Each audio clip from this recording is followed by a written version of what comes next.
Aku baru saja melunasi biaya operasi jantung ibu mertuaku sebesar 530 juta ketika suamiku menyodorkan selembar surat gugatan cerai. Tanda tangani saja, tanggung jawabmu di rumah ini sudah selesai, aku tidak membantah, dan persetujuanku yang begitu cepat membuatnya terkejut bukan main. Namaku Citra Ayu, usiaku kepala 3, dan aku bekerja sebagai manajer akuntansi di sebuah perusahaan swasta. Selama bertahun-tahun menjadi menantu, aku selalu menjadi tulang punggung utama keuangan keluarga. Bukan karena aku ingin pamer, tapi karena jika bukan aku yang maju, tidak ada lagi yang bisa diandalkan. Ibu Wati, ibu mertuaku, divonis menderita penyakit jantung parah awal tahun itu. Dokter berkata, risikonya sangat tinggi jika tidak segera dioperasi.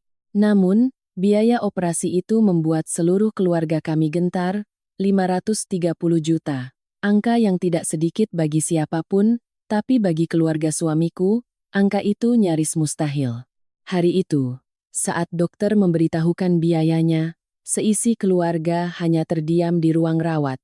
Bramantio, atau Bram, suamiku, adalah yang pertama angkat bicara, tapi kalimatnya membuatku merinding. Biar aku pikirkan dulu caranya. Setelah berkata begitu, ia terdiam. Tidak bertanya lebih lanjut, dan tidak menawarkan solusi apapun. Saudara-saudara Bram yang lain punya 1001 alasan. Ada yang mengaku sedang mencicil KPR. Ada yang beralasan anak-anaknya masih kecil dan butuh banyak biaya. Ada pula yang hanya bisa menghela napas sambil berkata ekonomi sedang sulit, entah harus cari uang kemana. Pada akhirnya, semua mata tertuju padaku. Tidak ada yang mengatakannya secara langsung. Tapi semua orang seolah sepakat pada satu hal, menantu perempuanlah yang harus menanggungnya. Aku tidak bereaksi. Hanya mengangguk dalam diam. Malam itu, aku duduk sendirian di ruang tamu, menatap buku tabungan yang telah kukumpulkan selama bertahun-tahun. Uang itu rencananya akan kugunakan sebagai dana darurat, pegangan jika terjadi sesuatu di masa depan, tapi pada akhirnya, aku menarik semua isinya, dan itu pun masih belum cukup. Aku mencari pinjaman tambahan, tanpa bercerita pada siapapun, tanpa mengeluh pada suamiku. Aku diam-diam mengumpulkan Rp 530 juta itu, lalu pergi membayar biaya rumah sakit seorang diri. Sehari sebelum Ibu Wati masuk rumah sakit, beliau memanggilku. Tangannya yang kurus, dingin, dan gemetar menggenggam tanganku erat. Beliau menatapku lama, lalu berbisik, "Citra, Ibu tahu kamu sudah banyak berkorban. Ibu berutang budi seumur hidup padamu." Aku hanya tersenyum tipis dan menggeleng. "Ibu jangan bicara begitu. Selama Citra mampu, pasti Citra usahakan." Sejujurnya, aku tidak butuh utang budi darinya. Aku hanya berharap, setelah kejadian ini, keluarga akan memandangku dengan cara yang sedikit berbeda. Setidaknya suamiku, pria yang kupilih untuk menemaniku seumur hidup, akan mengerti bahwa aku bukan orang luar. Selama di rumah sakit, aku nyaris tidak punya waktu untuk istirahat, mulai dari mengurus administrasi, menebus obat, memantau kondisi, hingga merawat Ibu Wati, memberinya makan, dan menemaninya tidur, semua kulakukan sendiri. Ada kalanya aku terjaga semalaman, hanya bisa memejamkan mata beberapa menit di kursi lorong. Bram masih datang menjenguk, tapi sangat jarang. Setiap kali datang, ia hanya duduk sebentar lalu berdiri sambil berkata, "Aku masih ada urusan, aku pergi dulu." Pernah suatu kali ia datang, menengok ibunya sekilas, lalu berbalik bertanya padaku, "Semua aman, kan?" Belum sempat aku menjawab, ia sudah meraih ponselnya dan melangkah keluar. Aku menatap kepergiannya dengan hati yang sedikit pedih, tapi kemudian aku mencoba menghibur diri. Mungkin dia sedang stres, mungkin dia juga lelah. Pada hari operasi, aku berdiri di luar ruang bedah selama berjam-jam. Tanganku dingin, telapak tanganku basah oleh keringat. Aku tidak berani duduk, hanya berjalan mondar-mandir. Mataku terpaku pada pintu yang tertutup rapat di hadapanku. Di dalam kepalaku saat itu hanya ada satu pikiran, semoga ibu selamat. Ketika dokter keluar, melepas maskernya, dan berkata, operasinya berhasil. Pasien sudah melewati masa kritis, aku nyaris jatuh terduduk. Aku tidak ingat apa yang kukatakan, yang kuingat hanyalah air mataku mengalir begitu saja, campuran antara lega dan lelah yang luar biasa. Beberapa hari berikutnya, kondisi Ibu Wati berangsur pulih. Aku tetap tinggal untuk merawatnya hingga beliau diizinkan pulang. Baru saat itulah, aku sadar berat badanku turun beberapa kilogram. Tubuhku terasa melayang karena kurang tidur. Tapi sebagai gantinya, ada perasaan aneh di dalam hatiku. Seolah-olah, setelah semua ini, segalanya akan baik-baik saja. Aku telah memenuhi kewajibanku. Aku tidak berpaling saat keluarga membutuhkanku. Dan aku percaya, setelah badai ini, semua orang akan berubah, terutama Bram. Aku percaya, setidaknya dia akan menatapku dengan pandangan yang berbeda. Bukan lagi tatapan yang menganggap semua pengorbananku sebagai kewajiban, sebagai sesuatu yang sudah seharusnya, melainkan sebuah penghargaan. Aku begitu mempercayainya, dan keyakinan itulah yang pada akhirnya paling menyakitiku. Orang bilang, hidup ini tidak selalu membalas kebaikan dengan kebaikan yang setimpal. Terkadang, justru setelah kita memberikan segalanya untuk seseorang, saat itulah kita mulai melihat wajah asli mereka. Bagiku, masa-masa setelah ibu mertuaku pulang dari rumah sakit adalah momen itu. Setiap kali mengingat hari-hari itu, hatiku terasa seperti dilapisi selaput es tipis, dingin dan ngilu, perihnya terasa samar tapi tak kunjung hilang. Aku kira, setelah operasi besar itu, suasana di rumah akan berbeda. Aku tidak butuh pujian atau ucapan terima kasih. Cukup jika mereka sedikit lebih hangat, cukup jika mereka tidak lagi menganggap pengorbananku sebagai hal yang wajar. Itu saja sudah cukup. Tapi tidak, sejak Ibu Wati pulang, rumah itu diselimuti suasana yang aneh. Tidak ada yang meninggikan suara, tidak ada yang cari gara-gara, tidak ada pula pertengkaran yang kentara. Namun, semakin sunyi, aku justru semakin merasa sesak. Bram adalah yang pertama berubah.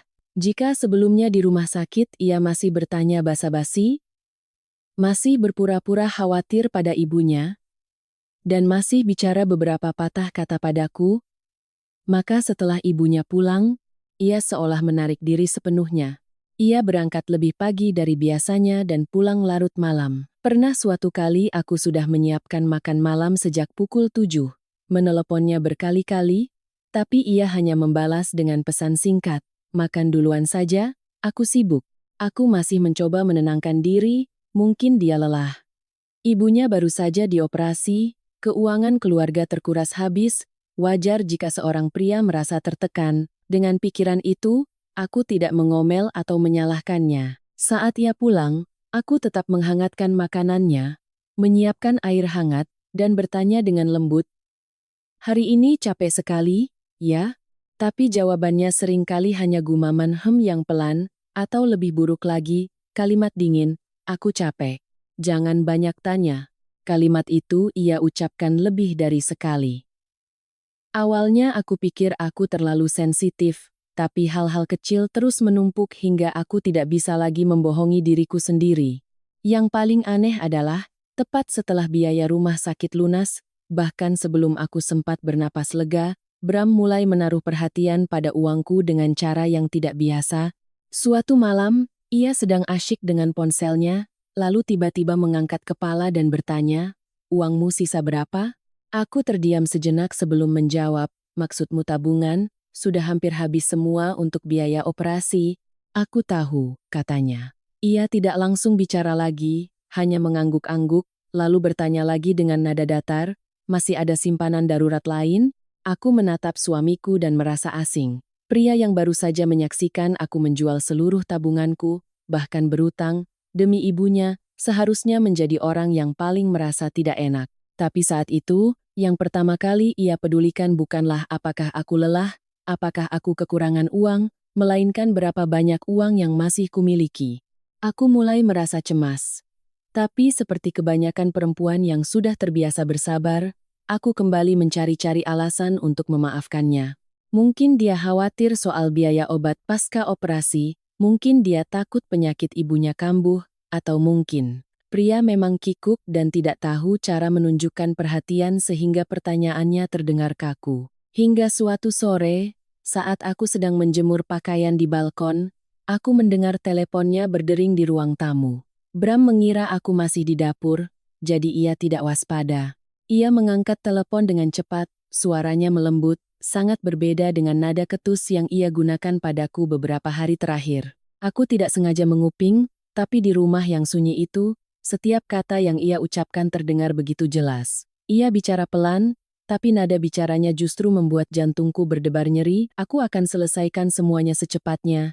Kamu jangan khawatir. Iya, aku tahu. Aku tidak akan membiarkanmu menunggu lama. Aku berdiri mematung di balik pintu balkon. Itu bukan suara seorang pria yang sedang bicara soal pekerjaan. Aku sudah hidup bersamanya selama bertahun-tahun. Aku tahu seorang pria bisa membohongi orang lain, tapi nada suaranya saat bicara lembut dengan seseorang sangat sulit disembunyikan. Cara bicaranya yang merendah, ritmenya yang melambat, dan intonasi di akhir kalimat yang seolah membujuk. Aku terlalu mengenalnya. Ketika ia berbalik dan melihatku berdiri di sana memegang keranjang pakaian, wajahnya sempat menegang. Aku hanya bertanya dengan wajar, "Siapa yang menelepon, Mas?" Ia menjawab seketika, begitu cepat, seolah sudah disiapkan. "Klien." Aku mengangguk, tidak bertanya lebih lanjut. Tapi sejak saat itu, retakan pertama muncul di hatiku. Sangat kecil, mungkin jika aku tidak peduli, aku tidak akan menyadarinya, tapi aku perempuan. Ada hal-hal yang tidak butuh bukti, cukup firasat saja sudah bisa membuat hati gelisah semalaman. Di rumah, orang yang membuatku tak kalah bingung adalah Ibu Wati. Setelah operasi, kesehatannya masih lemah, jalannya pelan, dan suaranya lebih lirih, tapi yang kuperhatikan adalah sorot matanya saat menatapku. Berkali-kali aku memergokinya menatapku seolah ingin mengatakan sesuatu, tapi kemudian urung. Suatu hari, saat aku membawakan bubur ke kamarnya, beliau menggenggam tanganku, matanya memerah, bibirnya bergerak-gerak tanpa suara. Aku duduk di samping tempat tidurnya dan bertanya lembut, "Ibu mau bicara sesuatu sama Citra?" Beliau menatapku sangat lama. Tatapan itu penuh rasa kasihan, penyesalan, sekaligus ketakutan. Akhirnya, beliau hanya menghela napas, melepaskan tanganku, dan berbisik, "Nanti saja, aku tidak mengerti. Sungguh tidak mengerti." Tapi sejak hari itu, hatiku tidak bisa tenang. Bram bersikap dingin dan aneh. Ibu Wati jelas-jelas menyembunyikan sesuatu, sementara aku seperti orang yang berjalan di tengah kabut, tahu ada sesuatu di sekelilingku tapi tidak bisa melihatnya dengan jelas. Seringkali saat berbaring di samping suamiku, aku mendengar helaan napasnya yang teratur dalam gelap, tapi jarak di antara kami terasa begitu jauh. Terkadang aku ingin bangkit dan bertanya langsung, tapi kemudian aku mengurungkannya. Aku takut aku salah menuduh. Aku takut membesar-besarkan masalah yang belum jelas. Dan di atas segalanya, aku masih menyimpan setitik harapan bahwa semua ini hanya karena aku terlalu lelah setelah musibah yang baru saja terjadi, sehingga aku menjadi lebih curiga. Jadi, aku memilih diam. Aku tidak membuat keributan, tidak menginterogasi, dan tidak bercerita pada siapapun. Aku hanya mengamati dalam diam. Namun, keheningan itulah yang pada akhirnya membantuku melihat kebenaran yang begitu menyakitkan, yang jika aku tahu lebih awal, mungkin aku tidak akan punya cukup keberanian untuk menceritakannya sekarang. Dan akhirnya, hal yang paling kutakutkan pun tiba. Tidak dengan keributan, tidak dengan pertanda, hanya jatuh begitu saja seperti pisau dingin yang menusuk tepat sasaran. Momen itu datang pada suatu sore. Hanya beberapa hari setelah kondisi ibu mertuaku stabil, sudah bisa berjalan di dalam rumah, dan tidak lagi terlalu bergantung pada obat pereda nyeri. Hari itu aku pulang kerja sedikit terlambat. Seharian memeriksa pembukuan membuat kepalaku pening. Tapi dalam perjalanan pulang, aku masih sempat mampir ke pasar untuk membeli ikan dan sayuran, berencana memasak sayur asam kesukaan Ibu Wati. Di kepalaku saat itu masih terisi hal-hal biasa, pulang, ganti baju, masak, memeriksa apakah ibu sudah minum obat, dan jika Bram pulang lebih awal, aku akan mencoba bicara baik-baik dengannya. Namun begitu melangkah masuk ke dalam rumah, aku merasakan suasana yang berbeda. Tidak ada aroma masakan, tidak ada suara televisi, tidak ada pula batuk pelan Ibu Wati dari kamarnya. Ruang tamu terang benderang, Gordon tertutup rapat, dan Bram sedang duduk di sofa, punggungnya tegak, kedua tangan di atas lutut, dengan ekspresi yang begitu dingin hingga jantungku mencelos. Ia mengangkat kepala, menatapku sekilas, lalu berkata singkat, "Sini, aku mau bicara." Caranya memanggilku tanpa embel-embel apapun membuatku berhenti di ambang pintu. Selama bertahun-tahun menikah, semarah apapun, ia tidak pernah menggunakan nada yang begitu berjarak.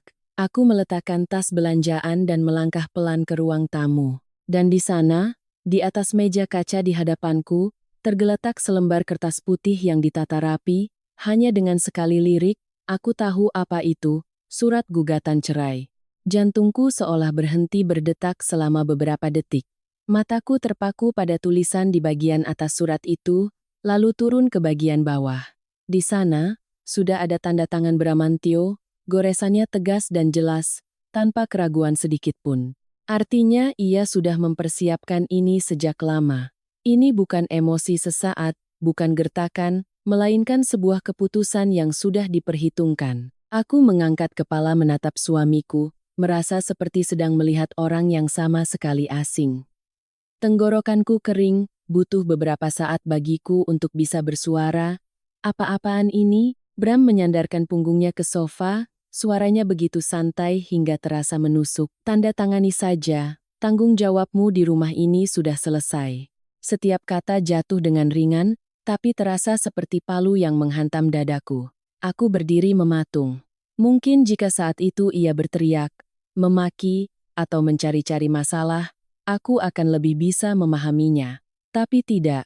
Ia mengucapkan kalimat itu dengan ketenangan yang kering, seolah sedang memintaku menandatangani tanda terima barang. Setelah itu selesai, jalan masing-masing. Aku tidak tahu berapa lama aku berdiri seperti itu. Pikiranku kosong. Semua kelelahan selama di rumah sakit, semua uang yang kukeluarkan, semua malam tanpa tidur, semua harapan akan sebuah keluarga yang utuh setelah badai berlalu. Semuanya seolah diremukkan oleh tangan tak terlihat dalam sekejap. Aku mendengar suaraku sendiri bertanya dengan sangat pelan, "Kenapa?" Bram hampir tidak perlu berpikir. Ia menjawab seketika, matanya tidak menghindar sedikit pun, "Karena kita sudah tidak cocok, aku tidak mau memperpanjangnya lagi." "Tidak cocok." Aku nyaris tertawa getir. Sebuah kalimat yang ringkas, bersih, dan mudah diucapkan, tapi dinginnya sampai ke tulang. Kalimat itu menghapus semua yang pernah ada di antara kami hanya dalam satu baris singkat, tanpa menyebut tahun-tahun pernikahan kami. Tanpa menyebut uang yang baru saja kukeluarkan untuk menyelamatkan ibunya. Tanpa menyebut hari-hari di mana aku berjaga di rumah sakit sampai wajahku pucat, seolah semua itu tidak pernah ada. Seolah aku tidak pernah menjadi istrinya. Seolah 530 juta itu hanya angin lalu. Aku menoleh ke arah Ibu Wati. Beliau duduk di kursi tunggal dekat jendela, kedua tangannya mencengkeram ujung bajunya, kepalanya tertunduk sangat dalam. Sejak aku masuk, beliau tidak bicara sepatah kata pun. Begitu pula sekarang, beliau hanya duduk diam, wajahnya pucat pasi, matanya menatap lantai, tidak berani menatapku sekalipun. Sikapnya yang menunduk itu terasa lebih menyakitkan daripada kata-kata Bram, karena hanya dengan melihatnya, aku mengerti, beliau sudah tahu sebelumnya. Mungkin beliau tidak setuju, mungkin beliau merasa serba salah, tapi beliau tahu dan memilih untuk diam. Rasa dingin merayap di punggungku. Rasa sakitku bukan lagi ledakan emosi, melainkan rasa sakit yang menusuk dalam ke setiap serat daging. Ternyata tatapan menghindar itu, kalimat-kalimat yang terputus, semua itu bukan imajinasiku. Mereka sudah tahu segalanya. Hanya aku yang terakhir kali ditempatkan di papan catur ini. Mungkin karena melihatku belum juga menyentuh surat itu, nada bicara Bram mulai sedikit meninggi. "Cepat tanda tangani, biar tidak buang-buang waktu." Aku perlahan menatapnya kembali. Pria ini adalah orang yang pernah menggenggam tanganku di hari pernikahan, yang pernah berkata seberat apapun hidup nanti, ia tidak akan membiarkanku menderita, yang beberapa hari lalu masih berdiri di rumah sakit melihatku pontang-panting demi ibunya. Tapi sekarang, ia duduk di hadapanku, mendesakku menandatangani surat cerai dengan raut tidak sabar seolah sedang menunggu utang lunas. Aku tidak menangis, mungkin karena rasa sakitnya sudah melampaui batas air mata. Aku hanya bertanya sangat pelan, tapi setiap katanya jelas. Kamu yakin? Bram menatapku lurus, tanpa berkedip, lalu mengangguk seketika.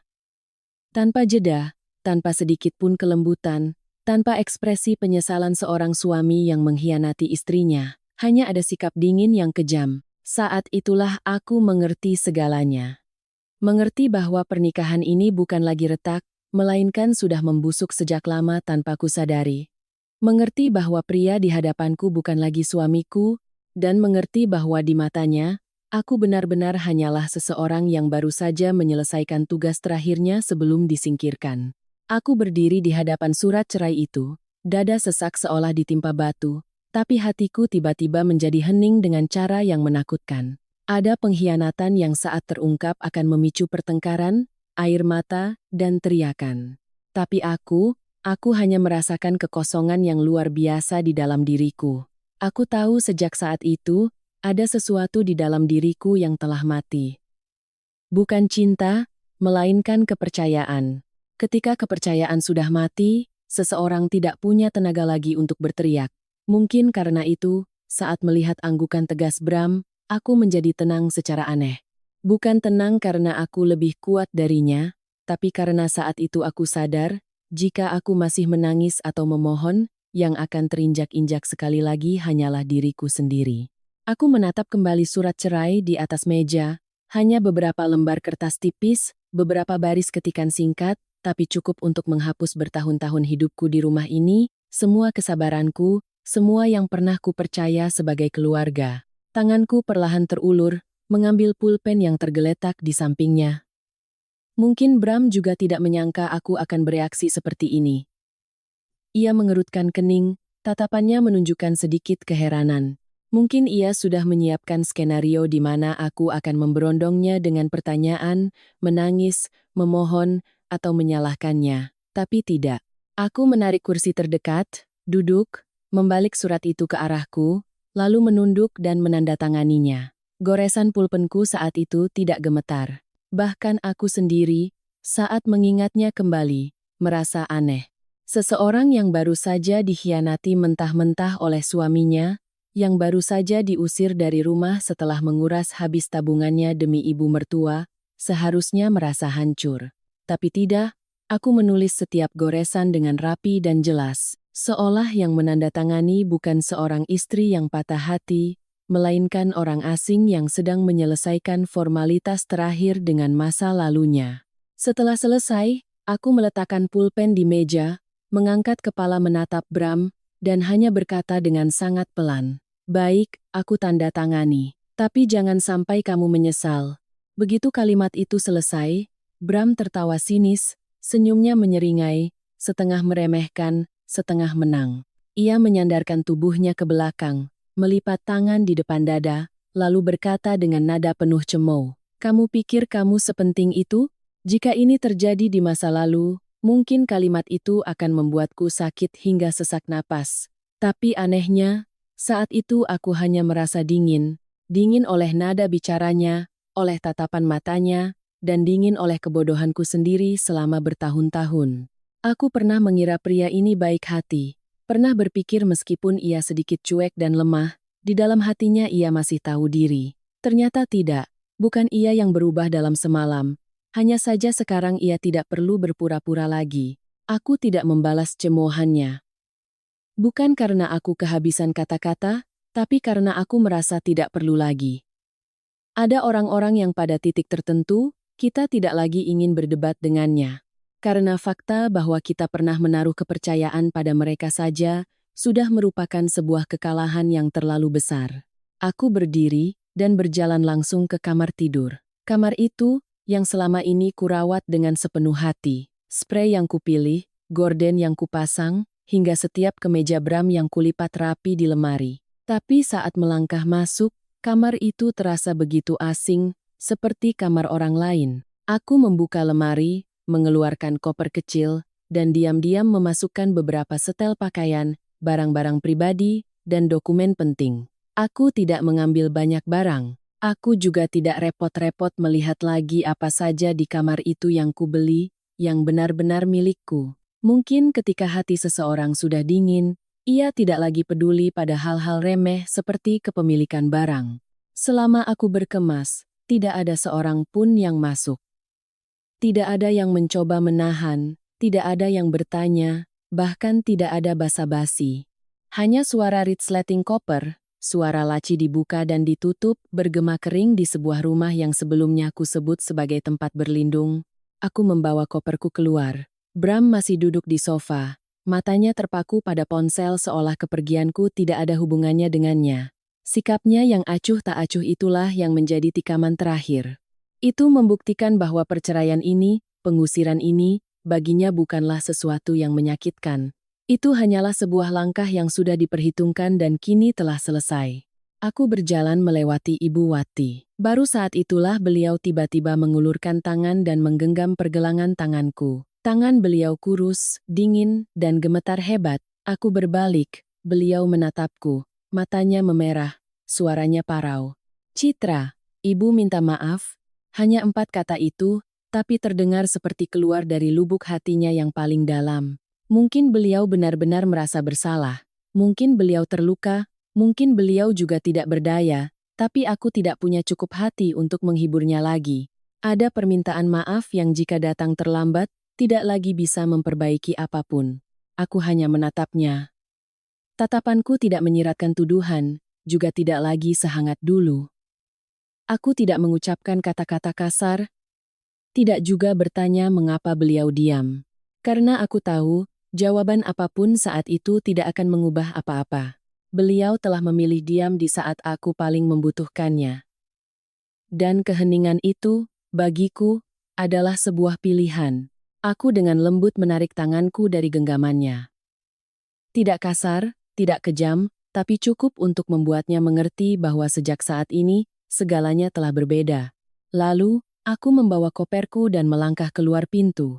Saat pintu tertutup di belakangku, hal pertama yang kurasakan bukanlah sakit, melainkan kelegaan yang aneh, seolah aku baru saja memotong seutas tali yang selama ini mencekik leherku tanpa aku sadari.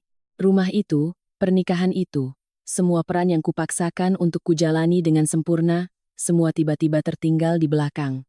Tapi perasaan lega itu tidak bertahan lama. Begitu menuruni anak tangga terakhir, aku sadar bahwa masalah ini tidak sesederhana perpisahan karena cinta yang telah usai. Tidak ada orang yang baru saja menguras tabungannya untuk menyelamatkan ibu mertua, lalu langsung diusir begitu saja oleh suaminya, pasti ada sesuatu di baliknya. Cara Bram menatapku, caranya mendesakku menandatangani surat cerai, cara Ibu Wati menunduk sepanjang waktu, semuanya terlalu janggal. Aku berdiri di luar gerbang, menarik napas dalam-dalam. Angin sore yang dingin meniup rambutku, tapi kepalaku justru terasa jernih.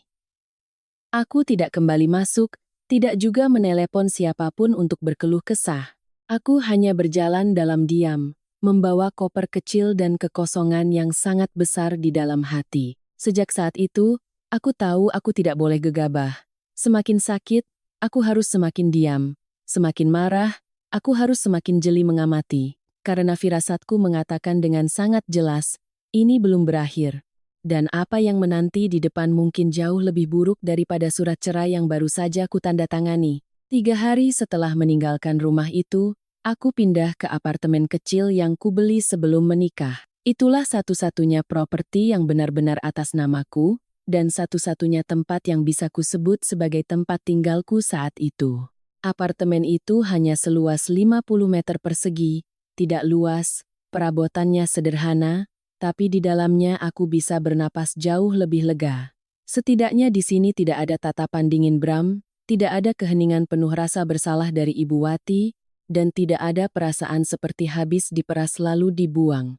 Selama 3 hari itu, aku hampir tidak bertemu siapapun. Aku mengambil cuti sementara, mematikan ponsel, dan hanya menjaga komunikasi dengan beberapa orang penting di kantor. Aku tidak menangis meraung-raung seperti yang dibayangkan orang tentang seorang wanita yang baru saja bercerai. Aku hanya merasa kepalaku berat. Seperti ada ratusan kepingan teka-teki yang berserakan, dan belum bisa kurangkai. Pada hari ketiga, setelah semalaman tidak bisa tidur, aku memutuskan untuk mengeluarkan kotak berisi dokumen-dokumen, dan memeriksa ulang semua berkas yang berhubungan dengan uang 530 juta itu. Sebagai seorang akuntan, aku sudah terbiasa dengan angka dan mencari kejanggalan dalam pembukuan. Hanya saja, selama ini aku menerapkan ketelitian itu untuk pekerjaan. Untuk suamiku dan keluarganya, aku terlalu mudah percaya. Aku membuka setiap kwitansi, setiap bukti transfer, setiap tangkapan layar transaksi yang kusimpan untuk berjaga-jaga jika ada selisih biaya obat. Semakin kucermati, semakin aku menemukan keanehan. Semua bukti pembayaran menunjukkan namaku sebagai pembayar, tidak ada 1 sen pun kontribusi dari keluarga suami. Itu bukan hal baru, aku memang yang mengeluarkan uang. Tapi yang aneh adalah, seluruh uang itu dicatat dalam pos-pos pengeluaran yang berbeda-beda. Sepintas terlihat wajar, tapi secara keseluruhan terasa janggal. Aku terdiam lama menatap layar ponsel, lalu membuka riwayat transaksi di aplikasi mobile banking yang sebelumnya tidak sempat kuperiksa dengan teliti karena terlalu lelah, dan saat itulah, sebuah detail membuatku menahan napas. Tepat pada hari aku mentransfer 530 juta kepada Bram untuk membayar biaya rumah sakit, di rekeningnya tercatat ada pelunasan sebuah utang. Bukan cicilan bank biasa, melainkan pembayaran dengan kode transaksi yang aneh. Jumlahnya besar, dan waktunya tepat setelah aku mentransfer uang. Aku menatap baris transaksi itu, jantungku berdebar kencang. Jika 530 juta itu benar-benar untuk operasi Ibu Wati, mengapa di hari yang sama Bram bisa melunasi utang pribadinya? Kebetulan yang begitu presisi, apakah ini masih bisa disebut kebetulan? Aku memaksa diriku untuk tenang. Profesiku mengajarkan, semakin rumit masalahnya, semakin kita harus mengurainya satu persatu. Aku tidak berani langsung menyimpulkan. Aku hanya mencatat waktu, jumlah, dan kode transaksinya. Tapi sejak saat itu, sebuah pikiran dingin menyelinap ke kepalaku. Apakah uang yang kukeluarkan benar-benar digunakan untuk menyelamatkan ibu mertuaku, atau hanya bagian dari sebuah rencana lain? Belum sempat aku merangkai lebih jauh. Teleponku berdering. Nomor dari rumah sakit. Aku menatap layar sejenak sebelum mengangkatnya. Di seberang sana, suara seorang staf administrasi yang sopan. Ia mengatakan bahwa berkas operasi Ibu Wati perlu dilengkapi karena ada ketidaksesuaian data pembayar. Ia memintaku datang ke rumah sakit hari itu juga jika memungkinkan. Mendengarnya, seluruh tubuhku terasa dingin. Ketidaksesuaian data pembayar. Sebuah kalimat biasa, tapi bagiku saat itu, kalimat itu seperti percikan api yang jatuh ke tumpukan kecurigaan. Jika semua uang itu dariku, jika semuanya transparan seperti yang dikatakan Bram, mengapa ada ketidaksesuaian, dan mengapa rumah sakit meneleponku, bukan dia? Aku segera berganti pakaian dan mengemudi ke rumah sakit. Sepanjang jalan, tanganku mencengkeram setir begitu erat hingga memutih. Aku mencoba meyakinkan diri, mungkin ini hanya kesalahan administrasi biasa, mungkin karena terburu-buru jadi ada salah ketik nama. Tapi semakin dekat, firasat burukku semakin kuat. Di loket administrasi, aku menunjukkan KTP dan menyebutkan nama pasien. Staf itu memeriksa sebentar, menanyakan beberapa data konfirmasi, lalu memberikan setumpuk berkas. Aku membungkuk untuk melihatnya. Awalnya tidak mengerti di mana letak masalahnya. Tapi beberapa detik kemudian, mataku berhenti pada sebuah catatan kecil di bagian rincian pembayaran uang muka sebelum operasi. Sudah ada sejumlah uang yang dibayarkan sebelumnya, dan bukan dariku. Aku mengira salah lihat, sampai harus bertanya lagi pada staf itu. Ia sedikit terkejut, lalu menarik layar komputernya lebih dekat agar aku bisa melihat. Sistem dengan jelas menunjukkan ada pembayaran yang dilakukan sebelum aku mentransfer uang. Tidak banyak, tanpa penjelasan panjang, tapi keberadaannya saja sudah cukup membuat kepalaku pening. Artinya, operasi Ibu Wati tidak sepenuhnya bergantung pada uangku. Artinya, sebelum aku menguras tabunganku, sebelum aku didorong ke dalam situasi di mana seolah-olah hanya aku yang bisa menyelamatkannya, sudah ada sumber dana lain yang membayar sebagian biayanya, bahkan mungkin bagian yang paling penting. Aku berdiri mematung di depan loket. Staf itu masih mengatakan sesuatu tentang berkas yang perlu disatukan atas nama satu penanggung jawab, tapi telingaku berdengung. Di kepalaku hanya terlintas adegan-adegan. Bram dengan mata memerah berkata padaku, "Citra, hanya kamu yang bisa menyelamatkan ibu." Bram yang mendesakku mentransfer uang secepatnya karena rumah sakit tidak bisa menunggu. Bram yang dengan dinginnya menyodorkan surat cerai tepat setelah ibunya pulang. Semua itu, yang sebelumnya ku coba pahami dengan cara yang paling tidak menyakitkan bahwa mungkin ia tidak punya perasaan lagi, bahwa mungkin hatinya telah berubah kini tiba-tiba muncul dengan wajah yang sama sekali berbeda. Aku bukan hanya dikhianati, aku telah dimanfaatkan. Aku didorong untuk memainkan peran pahlawan, uangku diambil, lalu aku disingkirkan begitu tidak ada nilainya lagi. Aku berdiri di lorong rumah sakit, tempat yang belum lama ini menjadi saksi bisu malam-malam panjangku, berharap seseorang selamat dari masa kritis dan merasakan punggungku merinding. Untuk pertama kalinya, aku tidak lagi bertanya mengapa Bram tidak mencintaiku lagi. Aku mulai bertanya sesuatu yang jauh lebih mengerikan, sejak kapan ia merencanakan ini semua, dan kemana sebenarnya perginya 530 jutaku? Pertanyaan itu terus menghantuiku sepanjang perjalanan dari loket pembayaran hingga ke lobi rumah sakit. Aku tidak ingat berapa banyak kursi tunggu yang kulewati, berapa banyak pintu kamar rawat yang kulihat. Yang kuingat hanyalah tanganku mencengkeram tumpukan berkas itu begitu erat hingga ujung kertasnya terasa menusuk kulit, tapi aku tidak melepaskannya. Apa yang baru saja kulihat bukan lagi firasat. Ini adalah bukti hitam di atas putih, angka-angka, stempel konfirmasi, sesuatu yang bahkan jika aku ingin membohongi diriku sendiri sekali lagi, tidak akan bisa. Aku kembali ke loket dan meminta salinan rincian biaya secara lengkap. Awalnya staf itu ragu-ragu, tapi mungkin melihat wajahku yang pucat pasi, ia tidak banyak bertanya. Aku berdiri menunggu di samping mesin fotokopi. Mendengar suara kertas keluar lembar demi lembar, sementara dadaku terasa seperti disiram air es. Lembar pertama dengan jelas menunjukkan pembayaran dari dana bantuan sosial untuk pasien jantung. Lembar berikutnya adalah rincian pertanggungan dari BPJS dan asuransi tambahan. Lalu, ada uang muka yang dibayarkan atas nama Ibu Wati sendiri sebelum masuk rumah sakit. Aku membaca setiap baris dengan mata nanar. Ternyata, operasi itu tidak pernah berada di ujung tanduk, hanya menunggu 530 jutaku untuk bisa dilaksanakan, seperti yang Bram yakinkan padaku. Sebagian besar biaya krusial sudah ditanggung oleh sumber-sumber lain. Sementara uangku, uang yang membuatku menguras tabungan dan berutang kemana-mana, dimasukkan ke dalam pos pengeluaran yang panjang dan ambigu, biaya tambahan perawatan di luar paket, kedengarannya masuk akal.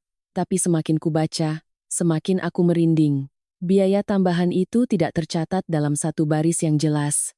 Uang itu dipecah menjadi pos-pos kecil yang tidak jelas. Alat bantu medis tambahan, biaya perawatan intensif khusus, suplemen penunjang, jasa pemantauan X, nama-nama yang terdengar cukup profesional sehingga orang awam tidak akan berani mempertanyakannya, tapi begitu longgar sehingga seorang akuntan sepertiku langsung melihat kejanggalannya. Aku bertanya pada staf di depanku, biaya-biaya ini siapa yang mengajukan, dan kenapa ada beberapa kali revisi. Ia mengangkat kepala, melihat sekeliling seolah takut ada yang mendengar, lalu merendahkan suaranya.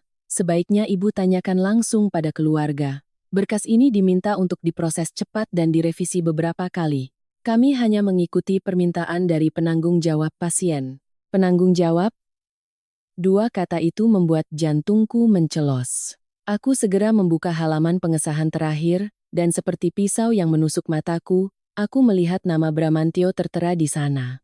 Di kolom hubungan, tertulis jelas, penanggung jawab, keluarga. Aku terduduk lemas. Ternyata, saat aku panik mencari uang, saat aku percaya bahwa aku sedang menyelamatkan nyawa ibu mertuaku, Bram justru berdiri di sini, menandatangani pos-pos pengeluaran yang tidak jelas ini, mengubah rincian biaya, dan mengatur semuanya. Ini bukan kesalahan, ini semua ada campur tangannya. Saat itu juga, sebuah ingatan melintas di benakku. Malam itu di rumah sakit, ia duduk di sampingku, matanya memerah, suaranya tercekat saat menggenggam tanganku. Kalau sampai terjadi apa-apa sama ibu, aku akan menyesal seumur hidup. Citra, hanya kamu yang bisa menyelamatkan ibu. Hari itu, hatiku luluh. Mungkin seumur hidup pun aku tidak akan lupa. Aku melihat pria itu terisak demi ibunya, aku bahkan merasa kasihan pada ketidakberdayaannya. Aku berpikir, biarlah ia lemah, biarlah ia bukan suami yang bisa diandalkan, setidaknya ia masih tahu cara berbakti pada ibunya. Sekarang, mengingatnya kembali, aku hanya merasa mual. Ternyata saat itu ia bukan memohon segeraku untuk menyelamatkan ibunya. Ia hanya sedang membawaku, langkah demi langkah, menuju lubang yang sudah ia gali.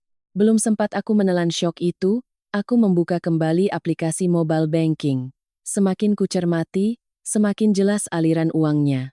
Tepat di hari aku mentransfer uang, rekening Bram melunasi sebuah utang pribadi yang sudah menunggak berbulan-bulan. Bukan utang kecil, tapi jumlah yang cukup besar untuk membuatnya bisa bernapas lega. Hanya dengan mencocokkan waktunya saja, aku sudah mengerti apa yang terjadi. Semua kepingan teka-teki tiba-tiba menyatu dengan begitu mengerikan. Sikapnya yang terburu-buru, desakannya agar aku segera mentransfer uang malam itu juga, sikap dinginnya setelah ibu pulang, surat cerai yang sudah disiapkan, dan tatapannya yang acuh saat aku pergi. Semua itu bukan karena ia tiba-tiba tidak cinta lagi, melainkan karena dari awal hingga akhir, aku hanyalah pelampung finansial baginya saat ia tenggelam dalam utang. Ia menggunakan ketakutanku kehilangan ibu mertua, menggunakan baktiku sebagai menantu, bahkan menggunakan kebiasaanku untuk bersabar, demi menutupi lubang yang ia gali sendiri.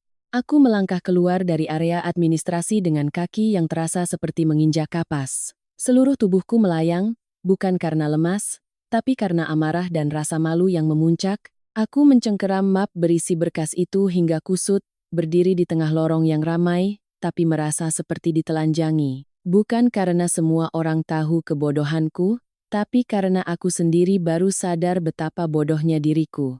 Aku tidak diceraikan setelah tanggung jawabku selesai.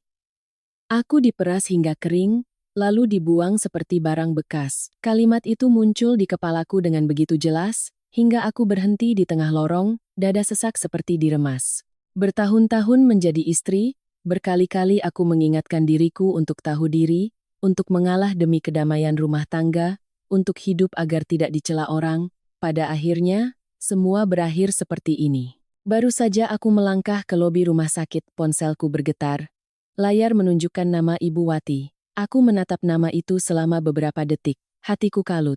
Sebagian diriku ingin langsung menolaknya. Bagaimanapun beliau tahu soal perceraian ini dan memilih diam. Tapi sebelum jariku sempat menyentuh layar, panggilan itu tersambung. Mungkin karena beliau menelepon berkali-kali. Suara beliau terdengar tercekat dan gemetar. Citra, jangan ditutup. Ibu harus bicara. Kalau ditunda lagi, ibu takut tidak akan ada kesempatan. Aku berdiri terpaku di bawah terik matahari di halaman rumah sakit, merasakan jantungku berdebar kencang. Aku tidak tahu apa yang akan beliau katakan, tapi firasatku mengatakan panggilan ini akan menguak lapisan kebenaran yang lain. Dan mungkin, apa yang baru saja kutemukan di rumah sakit hanyalah permulaan. Aku terdiam sejenak sebelum menjawab. Ibu mau bicara apa? Silakan. Di seberang sana, Ibu Wati terengah-engah, suaranya putus-putus seperti orang yang baru saja berlari. Beliau tidak bicara langsung di telepon, hanya memintaku menemuinya di sebuah warung bubur kecil di dekat taman belakang terminal lama. Beliau berpesan dengan cara yang aneh, jangan datang ke rumah, jangan balas pesan ini, langsung saja ke sana. Begitu ibu bisa keluar, ibu akan langsung ke sana. Caranya bicara membuatku merasa ada yang tidak beres. Aku tidak bertanya lebih lanjut. Setelah menutup telepon, aku berdiri lama di pinggir jalan. Matahari terasa menyengat, lalu lintas ramai.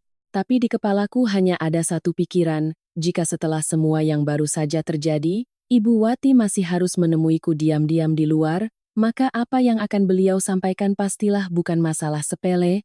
Aku tiba di warung bubur itu 20 menit lebih awal. Warung itu kecil dan tua, tersembunyi di bawah pohon rindang, dengan meja dan kursi plastik rendah, pengunjungnya tidak ramai. Aku memilih tempat duduk di sudut paling dalam, menghadap ke pintu agar mudah melihat.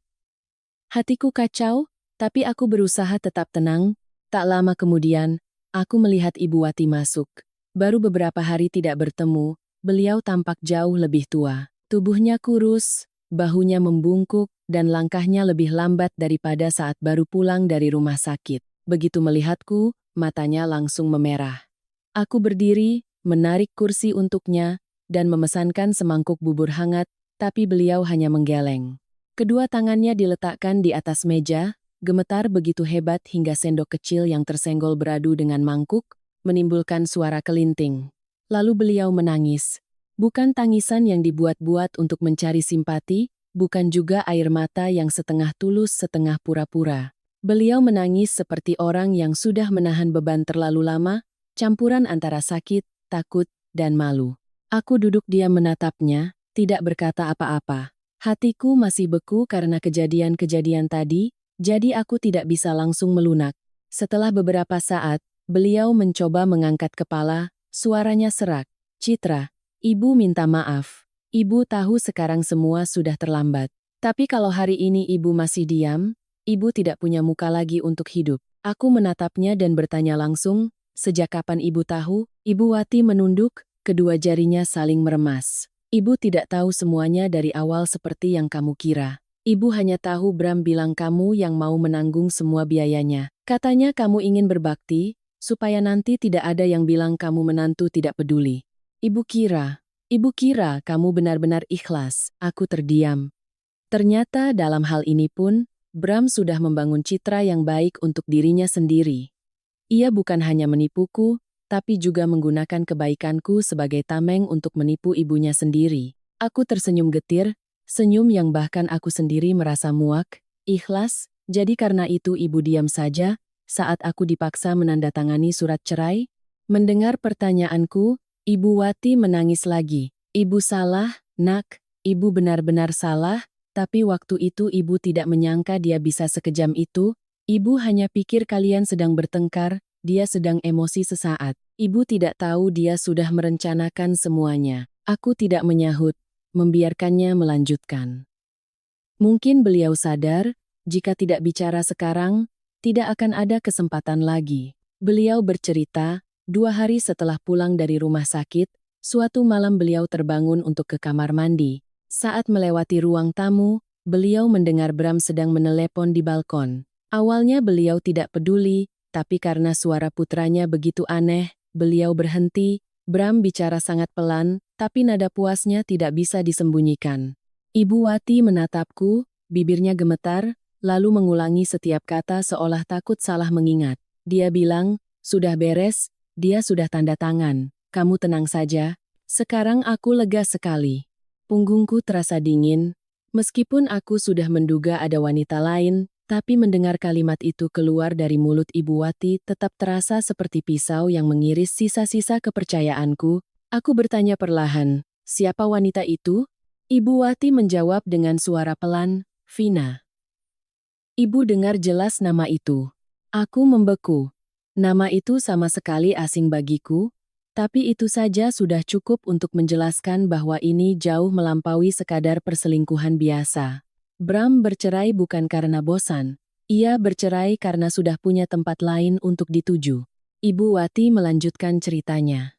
Saat itu beliau mengira salah dengar, atau mungkin itu hanya urusan bisnis. Tapi beberapa hari kemudian, saat mencari obat di lemari, beliau tidak sengaja menemukan setumpuk dokumen di laci Bram. Di dalamnya ada surat perjanjian uang muka sebuah apartemen. Nama penerima uang muka itu bukan putranya, melainkan Vina. Mendengar itu, kepalaku pening. Angka-angka di rumah sakit, utang yang baru dilunasi, desakannya agar aku segera menandatangani surat cerai, dan sekarang ditambah perjanjian apartemen atas nama orang lain.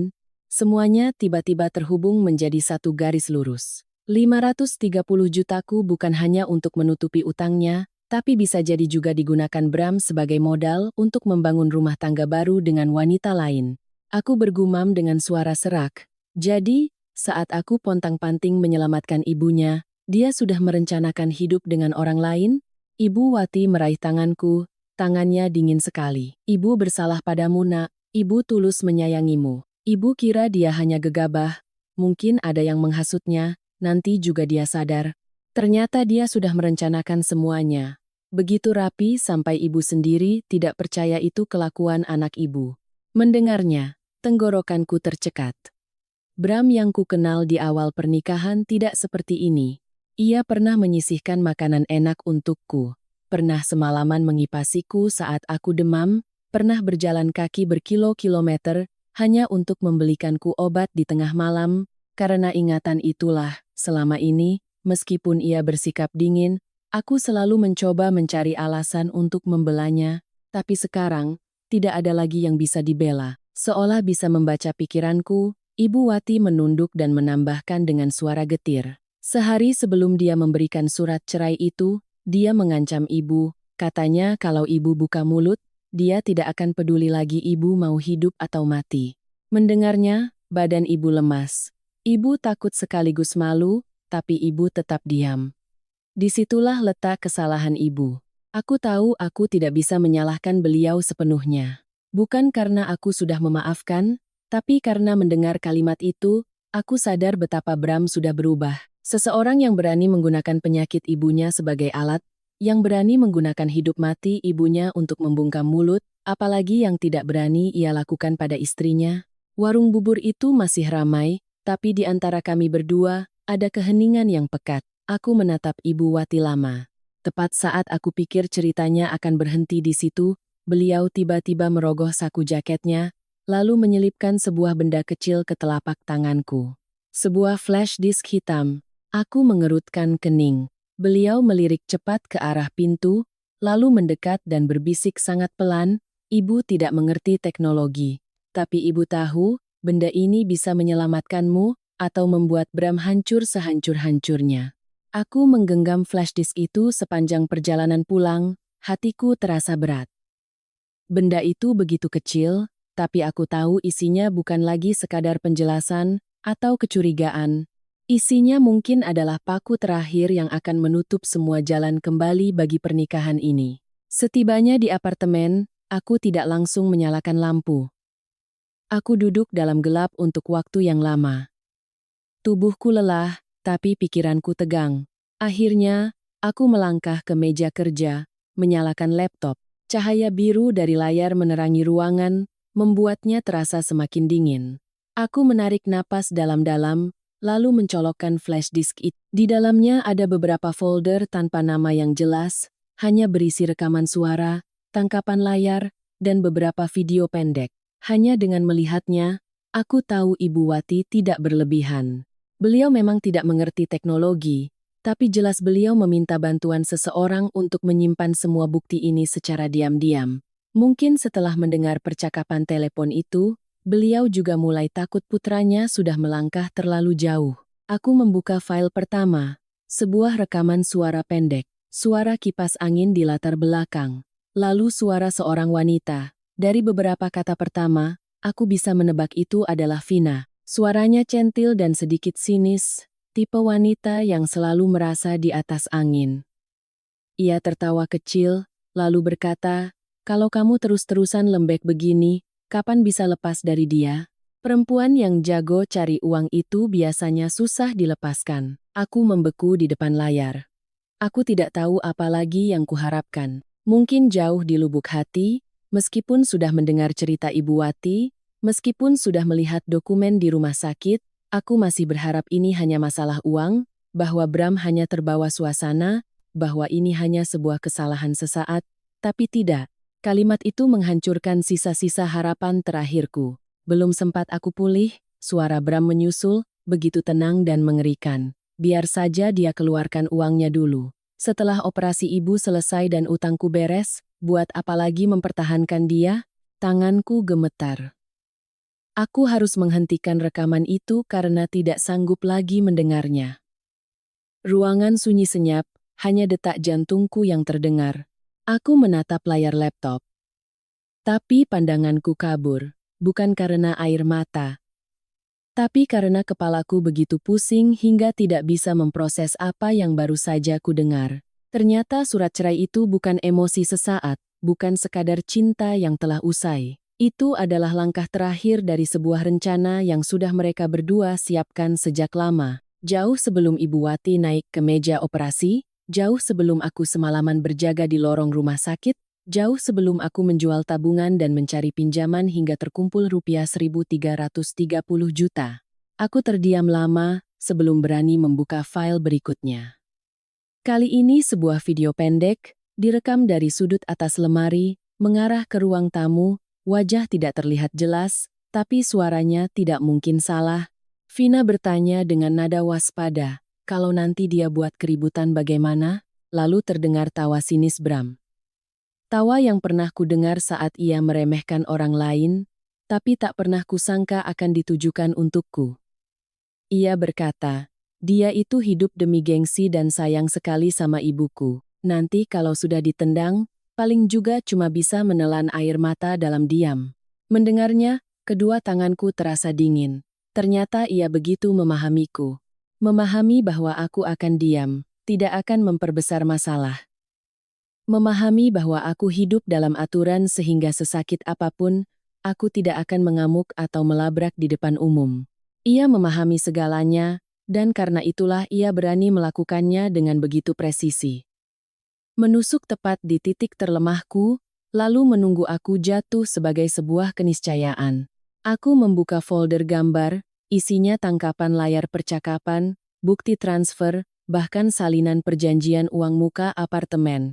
Aku melihatnya satu persatu, jantungku seperti diremas, lalu mataku berhenti pada sebuah bukti transfer. Tanggalnya sama persis dengan hari aku membayar biaya rumah sakit, jumlahnya sangat besar. Penerimanya, Vina. Keterangan transfernya singkat, DP apartemen, sisanya aku urus nanti. Aku terdiam, 530 jutaku. Uang yang kukumpulkan dengan susah payah untuk menyelamatkan ibu mertua. Uang yang membuatku keluar dari pernikahan ini nyaris tanpa apa-apa. Uang itu bukan hanya digunakan Bram untuk menutupi utangnya, tapi juga untuk membeli sebuah apartemen bagi selingkuhannya. Sebuah rumah baru, sebuah sarang baru, yang dibangun di atas keringat, air mata, kebaikan, dan kebodohanku. Aku tidak bisa menangis lagi. Rasa sakit yang melampaui batas tertentu tidak akan menjadi air mata. Ia mengeras, berat, dan membatu di dalam dada. Aku menatap layar, tanganku kaku di atas mouse.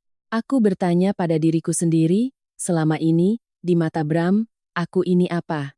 Istri, teman hidup yang menemaninya dari nol, orang yang merawat rumah tangganya? Atau sejak lama aku hanyalah mesin pencetak uang berjalan? Seorang wanita yang semakin sabar, semakin mudah diperas? Seolah menjawab pertanyaanku, file rekaman terakhir muncul di layar. Aku memutarnya. Kali ini tidak ada suara wanita, hanya suara Bram yang begitu jelas, pelan, dan jahat. Setiap katanya seperti tetesan asam yang menetes di telingaku. Perempuan seperti Citra itu cocoknya jadi sapi perah. Kalau sudah habis nilainya, ya ganti saja dengan yang lebih muda dan tidak banyak tingkah. Aku sontak berdiri, kursi di belakangku jatuh dengan suara keras, tapi aku nyaris tidak mendengarnya. Telingaku berdengung, wajahku memanas. Seluruh tubuhku gemetar, bukan lagi karena lemah, tapi karena amarah yang akhirnya meledak. Semua rasa sakit, malu, dan getir sejak menerima surat cerai itu, semuanya tersulut oleh kalimat terakhir itu. Ternyata begitu.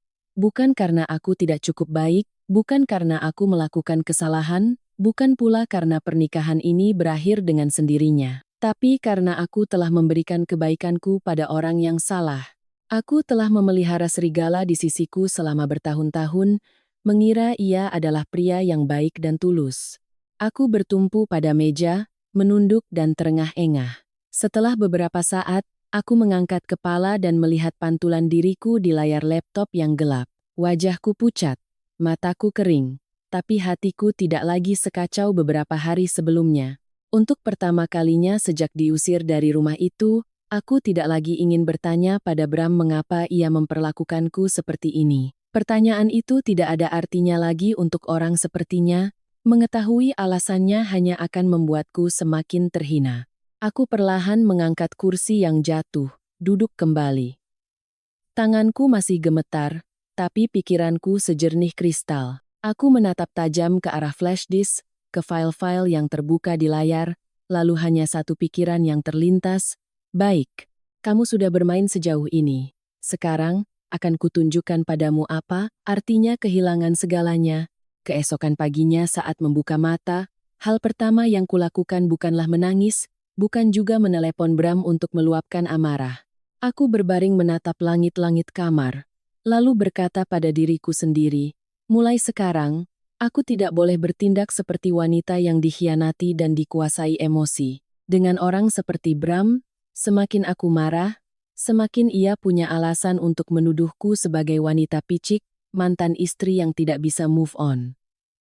Aku sudah sekali dituntun olehnya karena kepercayaan. Aku tidak akan jatuh untuk kedua kalinya karena perasaan. Aku bangun pagi, membuat secangkir kopi kental, lalu duduk di meja kerja.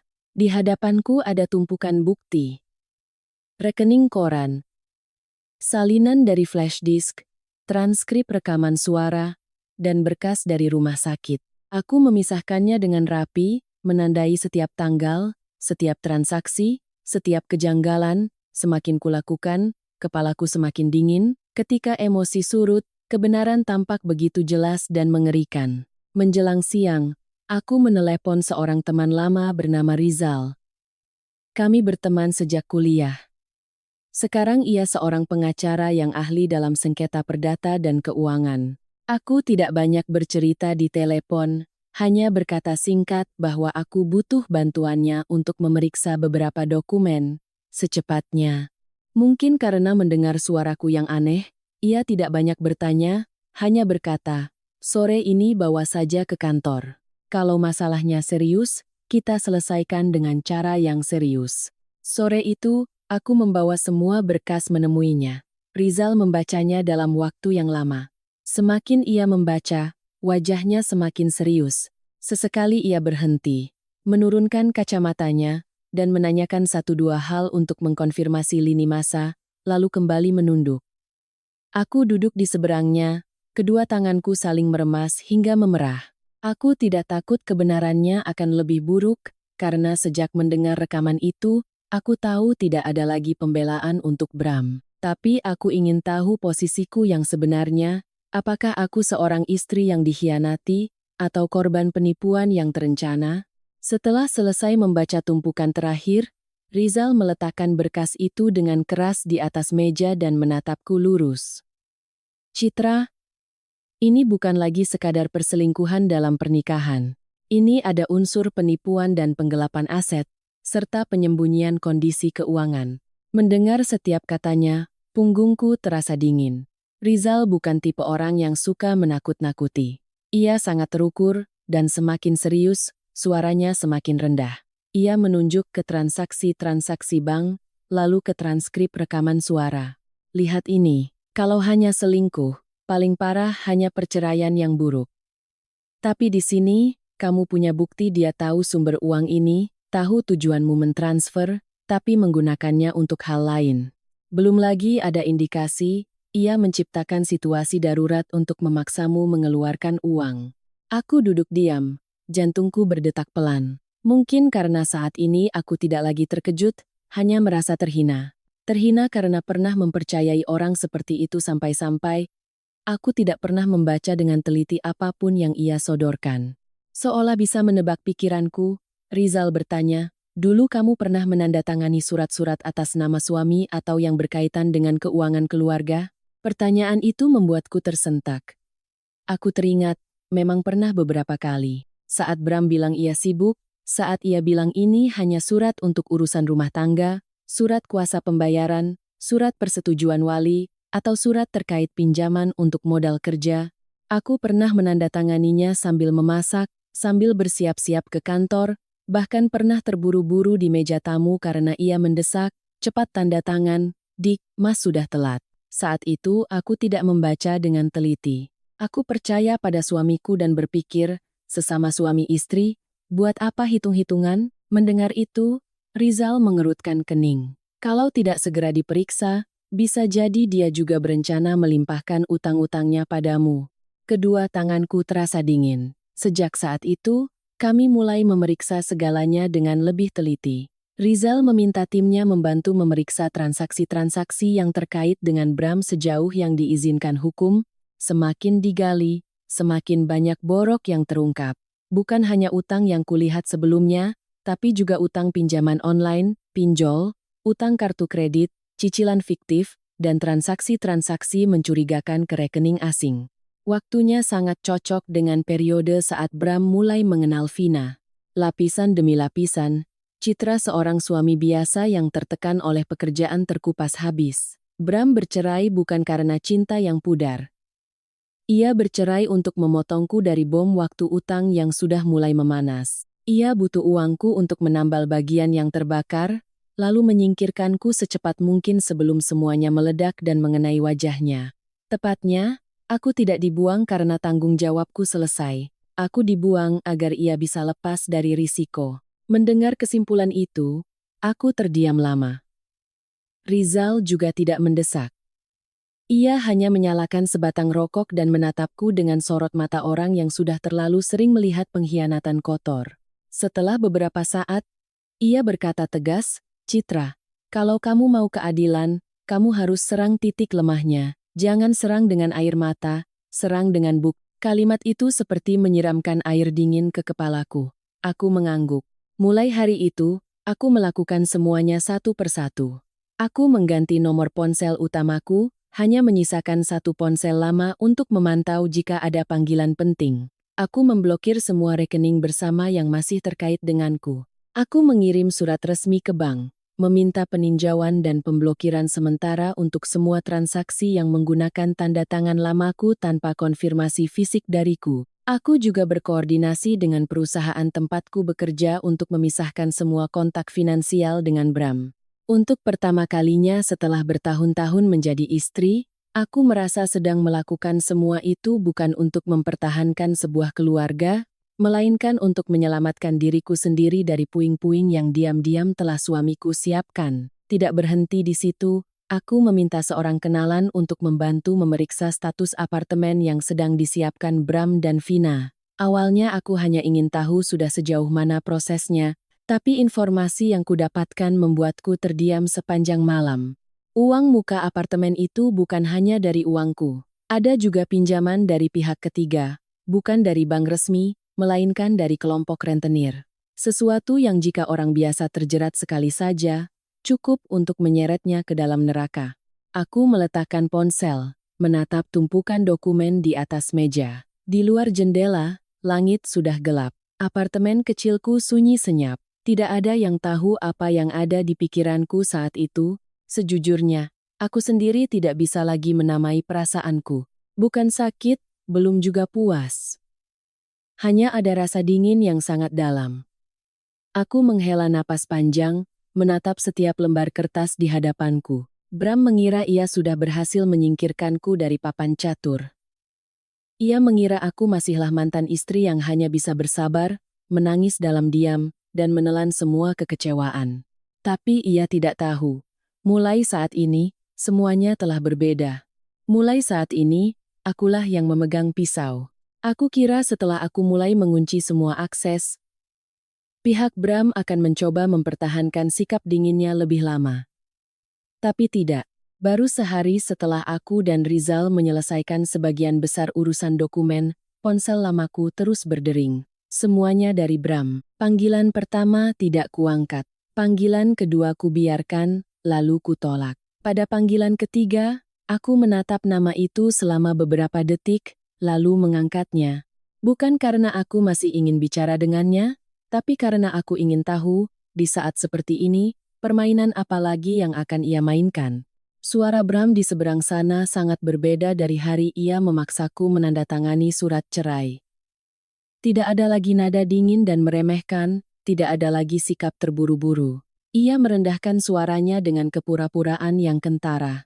"Citra, masalah kita selesaikan baik-baik saja, ya? Aku tidak mau semuanya jadi makin runyam."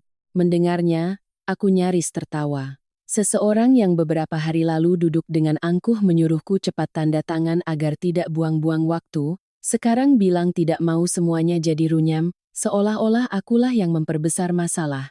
Aku tidak langsung menjawab. Aku hanya diam selama beberapa detik, cukup untuk membuatnya mulai cemas. Lalu aku berkata datar, Baru sekarang kamu takut semuanya jadi runyam? Bram terdiam sejenak. Ia tertawa canggung, mencoba menjaga nada bicaranya tetap tenang. Bukan begitu maksudku. Maksudku, kita kan pernah jadi suami istri. Kalau ada apa-apa, bicarakan saja berdua, jangan sampai orang luar ikut campur. Mendengar kata suami istri, hatiku terasa beku. Orang luar, bukankah ia yang membawa selingkuhannya ke dalam pernikahan ini? Bukankah ia yang menggunakan uangku untuk membeli apartemen bagi wanita lain? Bukankah ia yang menggunakan penyakit ibunya sebagai jebakan untuk memeras istrinya? Sekarang saat bahaya mengancam, ia baru ingat kami pernah menjadi suami istri. Aku tidak mau membuang-buang kata lagi, dan langsung menutup telepon. Tapi sore harinya, Ibu Wati yang menelepon. Kali ini suaranya bukan lagi gemetar karena rasa bersalah seperti di warung bubur, melainkan panik sungguhan. Begitu aku mengangkat telepon, beliau terengah-engah. Citra, ada orang-orang bertato datang ke rumah. Mereka gedor-gedor pintu, maki-maki, cari Bram buat menagih utang. Ibu takut sekali, aku mencengkeram ponsel. Darahku terasa mengalir terbalik. Jadi, utang yang kulihat di dokumen itu hanyalah puncak gunung es. Uang 530 jutaku tidak cukup untuk menutupi semua lubang yang Bram gali. Setelah menyingkirkanku, ia masih terus berutang, terus menjerumuskan dirinya ke dalam lumpur hanya untuk menjaga citra di depan Vina dan memimpikan sebuah rumah tangga baru. Ibu Wati bercerita dengan suara putus-putus, tangisnya terdengar di sela-sela kalimat. Orang-orang itu berteriak-teriak di depan gerbang, menyebut nama Bram dengan jelas, bahkan mengancam akan mencarinya sampai ke kantor jika ia terus bersembunyi. Tetangga mulai keluar rumah untuk melihat, dan Ibu Wati hanya bisa mengunci pintu, duduk memeluk dada di ruang tamu sambil gemetaran. Setelah menutup telepon, aku terdiam lama. Jika ini terjadi di masa lalu, mungkin aku akan panik, menelepon Bram untuk mencari tahu apa yang terjadi, dan berpikir, bagaimanapun kami pernah satu keluarga, tidak bisa membiarkan masalah ini menjadi besar. Tapi kali ini, perasaanku benar-benar berbeda. Tidak ada lagi rasa iba, tidak ada lagi naluri untuk menolong. Yang ada hanyalah kejernihan pikiran yang dingin. Karena aku tahu betul, jika hari ini aku melunak, besok aku sendiri yang akan ditarik kembali ke dalam lubang itu. Malamnya, aku menerima telepon lain. Bukan dari Ibu Wati, melainkan dari Bram sendiri. Kali ini ia tidak lagi basa-basi. Suaranya lebih keras, lebih lelah, dan menunjukkan kepanikan seseorang yang sudah terpojok. Aku tidak mendengarkan semuanya, tapi dari beberapa kalimatnya yang terputus-putus, aku mengerti bahwa Vina sudah mulai membuat ulah. Ia sama sekali tidak memberi dukungan atau menghibur seperti yang biasa dilakukan selingkuhan saat pasangannya masih punya uang. Sebaliknya, ia memberikan tekanan yang lebih besar. Aku bisa membayangkan suaranya yang centil kini berubah menjadi jeritan tajam dari cerita Bram. Dia tidak mau tinggal di kontrakan lagi. Katanya kamu sudah janji memberinya hidup yang layak. Katanya dia tidak mau selamanya sama laki-laki yang cuma bisa janji. Aku mendengarkannya dan hanya bisa tersenyum sinis. Itulah wanita yang Bram anggap pantas untuk mengkhianati istrinya, pantas untuk ia peras uangnya, pantas untuk ia berutang kemana-mana demi mempertahankannya. Saat utang sudah di depan mata, yang pertama kali wanita itu pedulikan bukanlah apakah Bram bisa selamat, melainkan kapan ia bisa pindah ke apartemen baru. Terjepit dari dua sisi, Bram mulai kehilangan akal. Sekitar pukul 10 malam, saat aku baru saja selesai mandi, tiba-tiba terdengar suara gedoran keras di pintu apartemenku. Duk, duk, duk. Tanpa perlu melihat dari lubang intip, aku sudah tahu siapa itu. Cara menggedor pintu yang penuh amarah sekaligus panik itu hanya mungkin dilakukan oleh Bram. Aku mengenakan jubah mandi lalu berjalan ke pintu. Aku tidak langsung membukanya. Ia menggedor lagi beberapa kali, suaranya merendah tapi tidak bisa menyembunyikan kepanikannya. Citra, buka pintunya, aku tahu kamu di dalam. Aku membuka kunci. Begitu pintu sedikit terbuka, aroma keringat, rokok, dan keputusasaan langsung menyeruak masuk. Bram berdiri di lorong, baru beberapa hari tapi penampilannya sudah sangat kuyu, matanya cekung, wajahnya tidak terurus, kemejanya kusut. Tidak ada lagi kesombongan seperti saat ia meletakkan surat cerai di atas meja, tidak ada lagi nada datar seorang perencana ulung.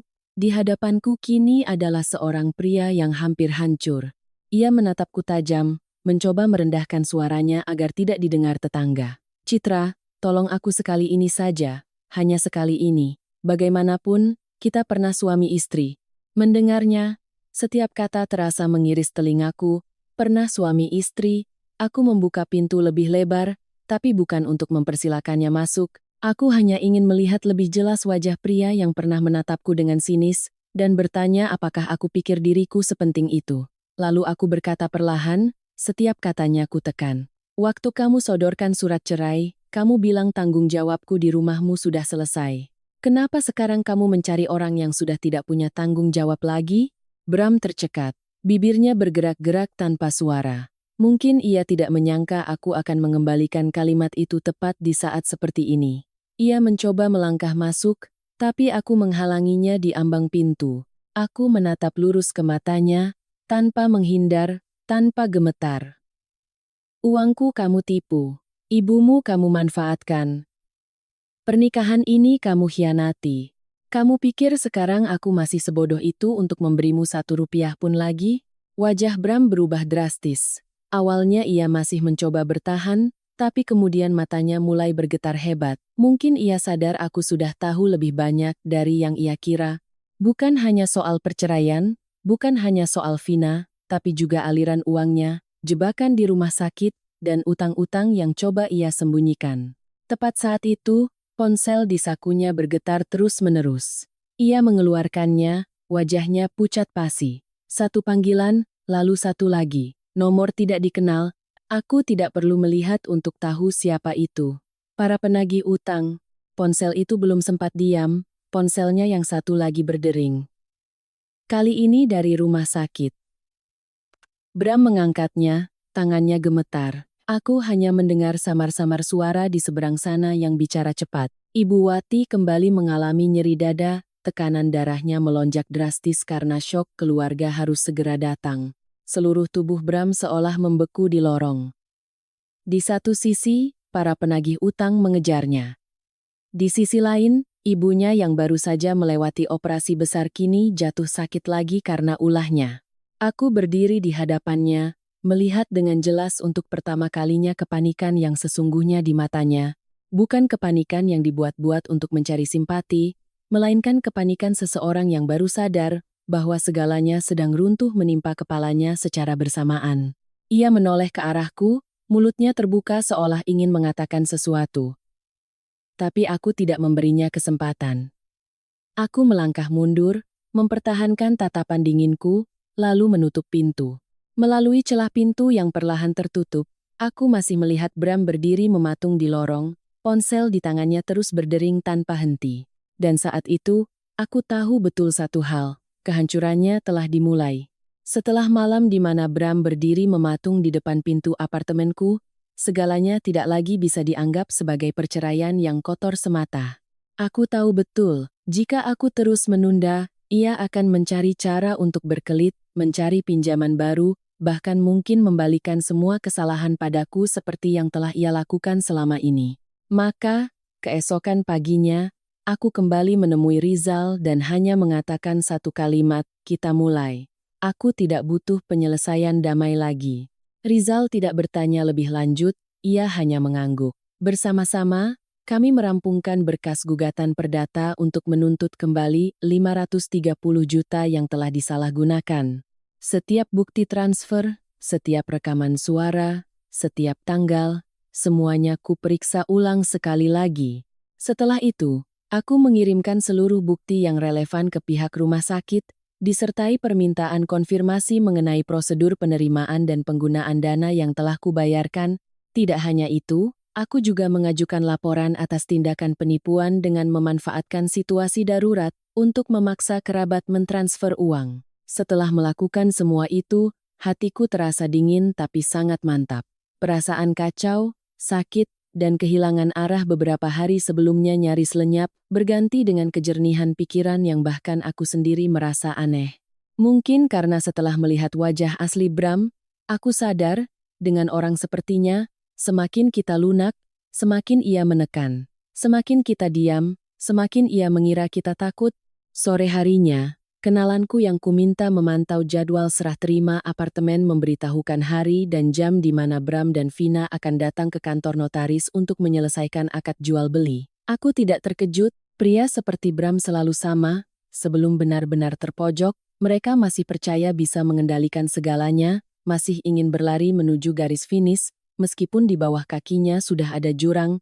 Aku datang ke sana bersama Rizal, 15 menit lebih awal. Kantor notaris itu berada di lantai 2 sebuah ruko, bersih dan terang. Tidak terlalu ramai, tapi cukup untuk memastikan apapun yang terjadi di sana tidak akan bisa disembunyikan. Aku duduk di kursi tunggu di bagian dalam, diam-diam mengamati pintu masuk. Rizal duduk di sampingku, memegang map berisi berkas, wajahnya tenang seolah sedang menunggu urusan biasa. Hanya aku yang tahu, konfrontasi kali ini bukan lagi sekadar urusan kertas. Ini adalah saat di mana topeng Bram akan mulai terlepas di depan mata orang banyak. Sekitar 10 menit kemudian, mereka tiba. Bram masuk lebih dulu, mengenakan kemeja biru muda, rambutnya disisir rapi, mencoba menampilkan kembali citra dirinya yang terawat. Di sampingnya ada Vina, mengenakan gaun ketat berwarna krem, bibir merah, rambut bergelombang. Orang luar yang melihat mungkin akan mengira mereka adalah pasangan yang sedang berbahagia akan menerima kunci rumah baru. Hanya saja, begitu melihatku duduk di deretan kursi seberang, keduanya langsung berhenti. Vina adalah yang pertama kali berubah raut. Senyum di bibirnya lenyap, matanya membelalak waspada. Sementara Bram, wajahnya pucat pasi, ketenangan yang ia paksakan nyaris runtuh dalam sekejap.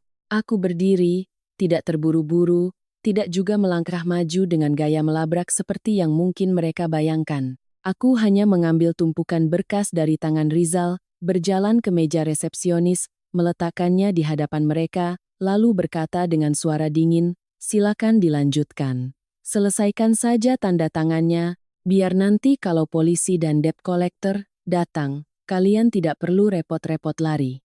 Seisi ruangan seolah hening. Staf notaris yang sedang memeriksa berkas langsung mengangkat kepala. Sepasang suami istri di sudut lain berhenti bicara, bahkan satpam yang berdiri di luar pintu kaca ikut menoleh ke dalam. Aku mendengar dengan jelas Vina menarik napas tajam. Ia menoleh ke arah Bram, wajahnya pucat pasi, suaranya meninggi. "Kamu bilang setelah cerai semuanya beres? Ini apa-apaan?" Aku tidak menjawabnya. Aku dengan tenang mengeluarkan lembar demi lembar dari map itu. Salinan rekening koran, foto bukti transfer, beberapa baris transkrip rekaman suara. Angka-angka yang menunjukkan jumlah transferku pada Bram, jumlah pelunasan utangnya, pinjaman dari rentenir, dan uang muka apartemen. Semua tergeletak di sana, lebih dingin dari makian manapun. Aku menatap lurus ke arah Vina, berkata perlahan, "Kamu kira kamu akan masuk ke istana? Tidak. Kamu sedang masuk ke sarang utang yang dibangun oleh laki-laki ini." Wajah Vina berkedut. Ia mengambil kertas itu. Bibirnya terkatup rapat, tapi tangannya mulai gemetar. Melihat itu, Bram panik. Ia maju hendak merebut berkas itu. Tapi Rizal lebih cepat selangkah, menahan tangannya. Bram menggeram, menoleh padaku dengan suara tertahan, setengah mengancam, setengah memohon. "Citra, jangan keterlaluan. Masalah pribadi, kita selesaikan di rumah." Aku tertawa sinis. Tawa yang bahkan aku sendiri merasa dingin. "Masalah pribadi, waktu kamu menipu uangku, waktu kamu pakai penyakit ibumu untuk sandiwara, kenapa kamu tidak ingat itu masalah pribadi?" Bram terdiam. Mungkin ini pertama kalinya ia melihatku tidak lagi menangis, tidak lagi bertanya kenapa, tidak lagi menjaga harga dirinya. Aku melihat tatapannya goyah, bibirnya bergerak-gerak seolah ingin mengatakan sesuatu untuk menyelamatkan situasi.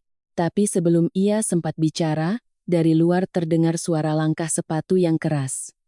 Dua pria bertato dengan perawakan sangar melangkah masuk. Tanpa perlu diperkenalkan, aku tahu siapa mereka. Tatapan Bram langsung berubah gelap, seluruh tubuhnya menegang. Salah satu dari mereka menunjuk lurus ke wajahnya, suaranya menggelegar. "Kamu sudah cukup lama sembunyi.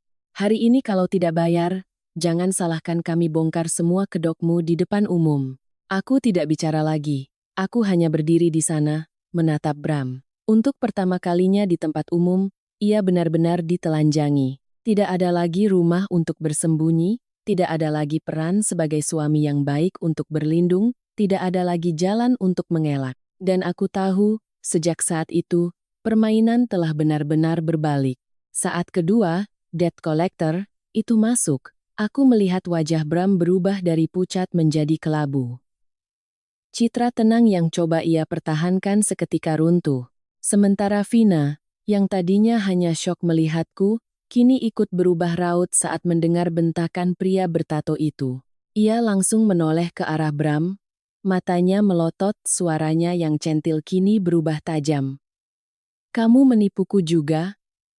Uang apartemen ini dari rentenir? Bram segera menarik tangannya, panik seperti orang yang baru saja kehilangan lapisan kulit terakhirnya. Bukan begitu, sayang. Aku bisa urus. Ini hanya sementara. Jangan dengarkan dia, jangan dengarkan mereka, tidak separah itu. Tapi Vina bukan lagi wanita manis yang menurut di sampingnya. Ia menyentakkan tangannya, lalu melemparkan tas yang dipegangnya tepat ke dada Bram. Tas itu jatuh ke lantai dengan suara gedebuk, suara Vina pecah karena marah. Aku ikut kamu karena aku pikir kamu masih punya nilai, bukan untuk jadi buronan sama laki-laki yang utangnya segunung. Seisi ruangan menahan napas. Kalimat itu bukan hanya tamparan bagi Bram, tapi juga bagi ilusi yang ia bangun selama ini. Aku berdiri beberapa langkah darinya, menatap pria yang pernah berkata dengan sinis agar aku tidak merasa terlalu penting. Kini harga dirinya dicabik-cabik oleh selingkuhannya sendiri di tempat umum. Anehnya, aku tidak lagi merasa sakit, hanya getir. Ternyata, apa yang ia korbankan istri, ibu, dan kehormatan pada akhirnya adalah orang yang justru mendorongnya jatuh lebih cepat dari siapapun. Salah satu penagih utang itu tersenyum sinis. Ia mengeluarkan selembar surat perjanjian dari sakunya, membantingnya ke meja kaca. Masih mau mengelak? Ini surat utangnya, ini tanda tanganmu. Lalu ia mengeluarkan selembar salinan lagi. Dan ini, tujuan pinjaman yang kamu tulis sendiri, investasi beli rumah untuk calon istri. Kata calon istri membuat suasana semakin riuh. Staf notaris membeku, pasangan di sudut lain berbisik-bisik. Satpam yang tadi di luar kini masuk sepenuhnya, menatap Bram dari atas ke bawah seolah melihat sesuatu yang menjijikkan. Vina merebut kertas itu. Belum selesai membaca, ia sudah murka. Ia menoleh tajam ke arah Bram, suaranya melengking. Kamu gila? Aku tidak pernah setuju menikah denganmu, aku hanya minta dicarikan tempat tinggal yang layak. Bram membeku seolah baru saja dipukul. Vina, kamu bilang apa? Vina tertawa sinis, tawa yang penuh penghinaan dan penyangkalan. Aku bilang apa? Kamu dengar sendiri kan? Aku tidak pernah menyuruhmu pinjam ke rentenir, apalagi bilang mau jadi istrimu. Itu semua cuma khayalanmu saja. Aku melihat wajah Bram saat itu, nyaris tidak mengenalinya lagi. Campuran antara malu, syok, dan marah, tapi masih mencoba berpegang pada sisa-sisa ilusi terakhir. Mungkin sampai detik itu, ia masih percaya sedang membangun sebuah rumah tangga baru, bahwa Vina akan berpihak padanya. Tapi tidak. Di mata wanita itu, ia tidak pernah menjadi pria untuk masa depan. Ia hanyalah dompet berjalan, sebuah tangga untuk mendapatkan tempat tinggal yang lebih baik, seseorang yang bisa diperas semaksimal mungkin. Suasana belum juga tenang ketika ponsel Vina berdering. Nada deringnya terdengar sangat keras di ruangan yang hening itu. Mungkin karena panik, ia tidak sadar menekan tombol loudspeaker. Seketika, suara seorang pria lain terdengar begitu jelas. Sayang, sudah selesai urusannya. Nanti aku jemput ya.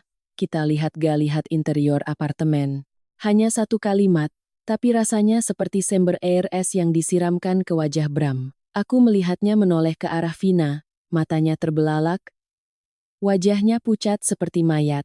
Vina juga terkejut, buru-buru mematikan panggilan itu. Tapi sudah terlambat.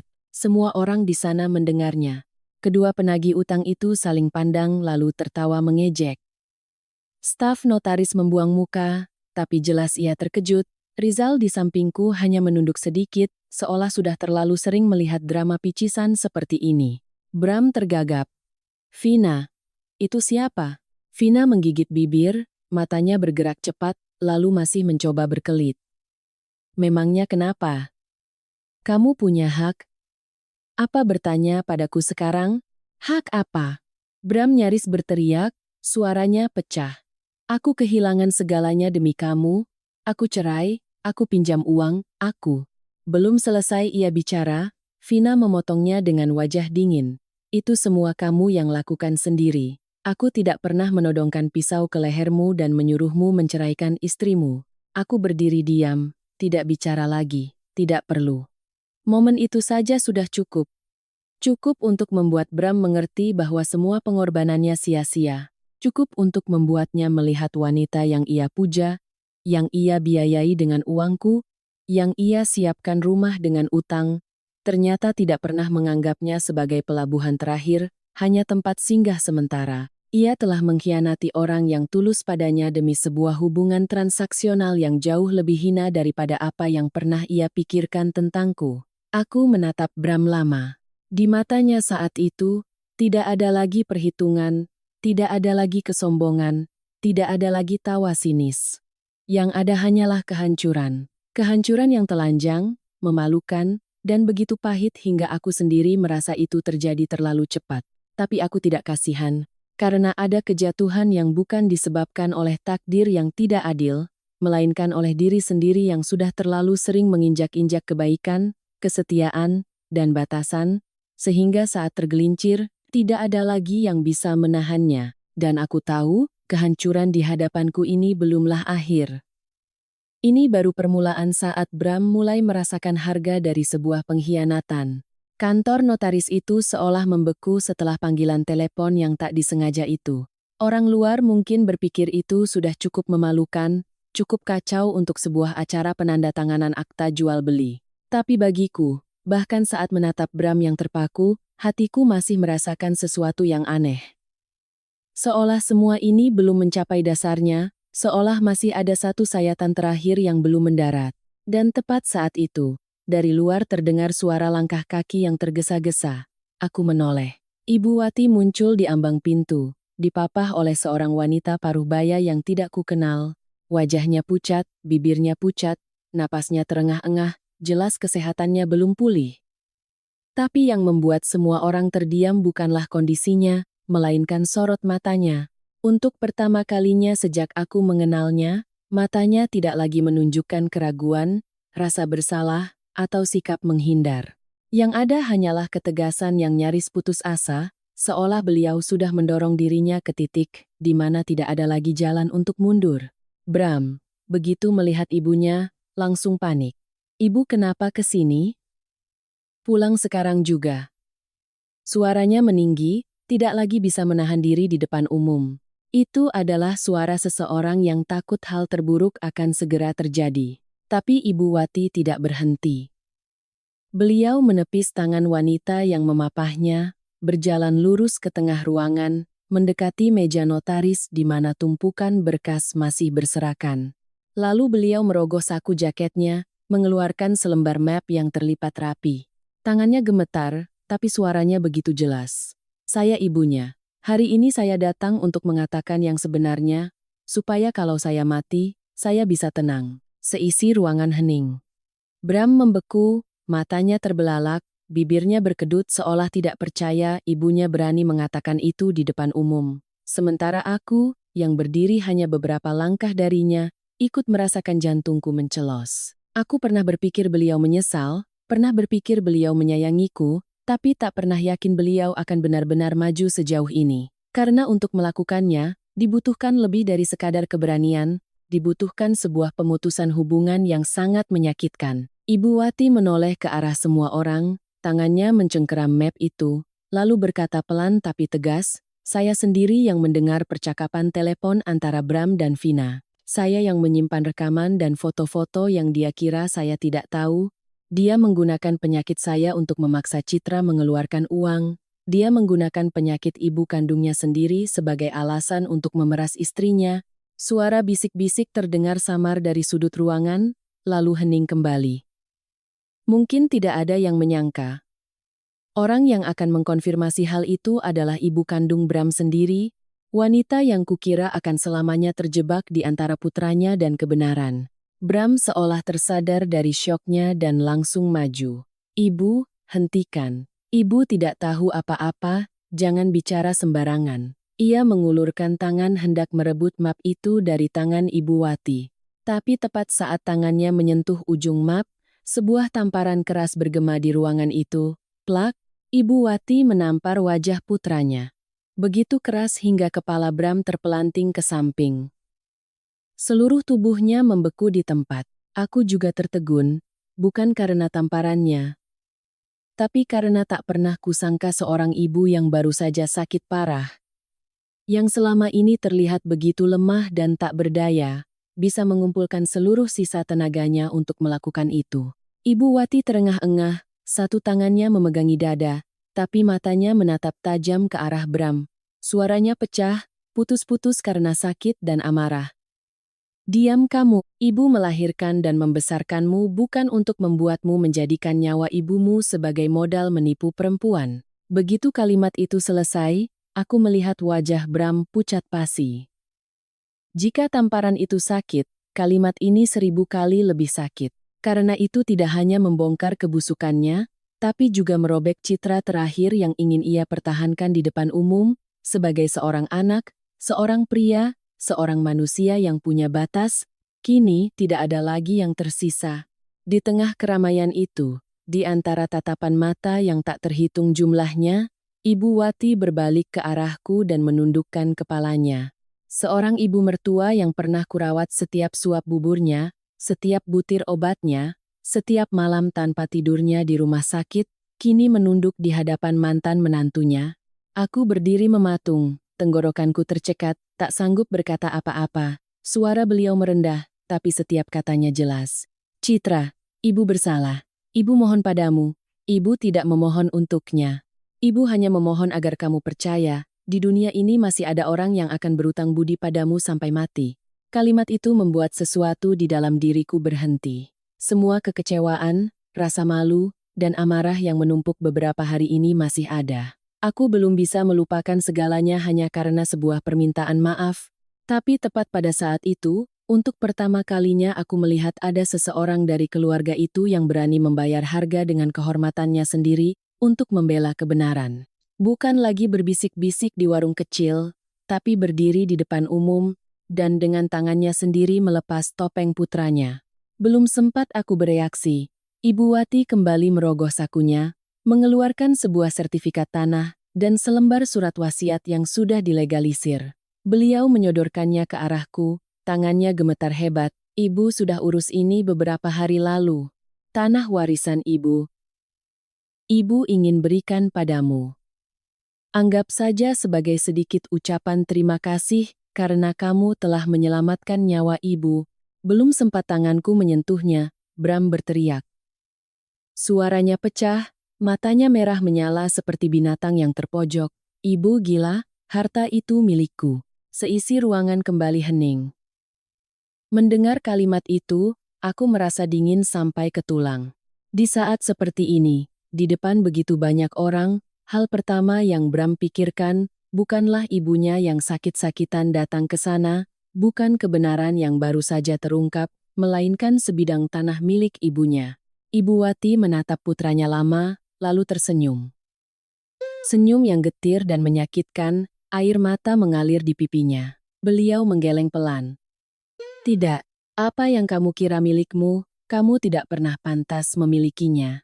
Beliau berhenti sejenak, seolah menelan semua kepedihan seorang ibu, lalu melanjutkan dengan setiap kata yang begitu tegas, mulai hari ini, ibu anggap tidak punya anak laki-laki sepertimu lagi. Aku melihat dengan sangat jelas momen itu, bukan saat Vina berkhianat, bukan saat penagih utang datang, melainkan saat ini, ketika ibu kandungnya sendiri mengucapkan kalimat itu di depan umum. Aku tahu, pilar terakhir yang menopang Bram telah benar-benar runtuh, dan sejak saat itu, aku mengerti.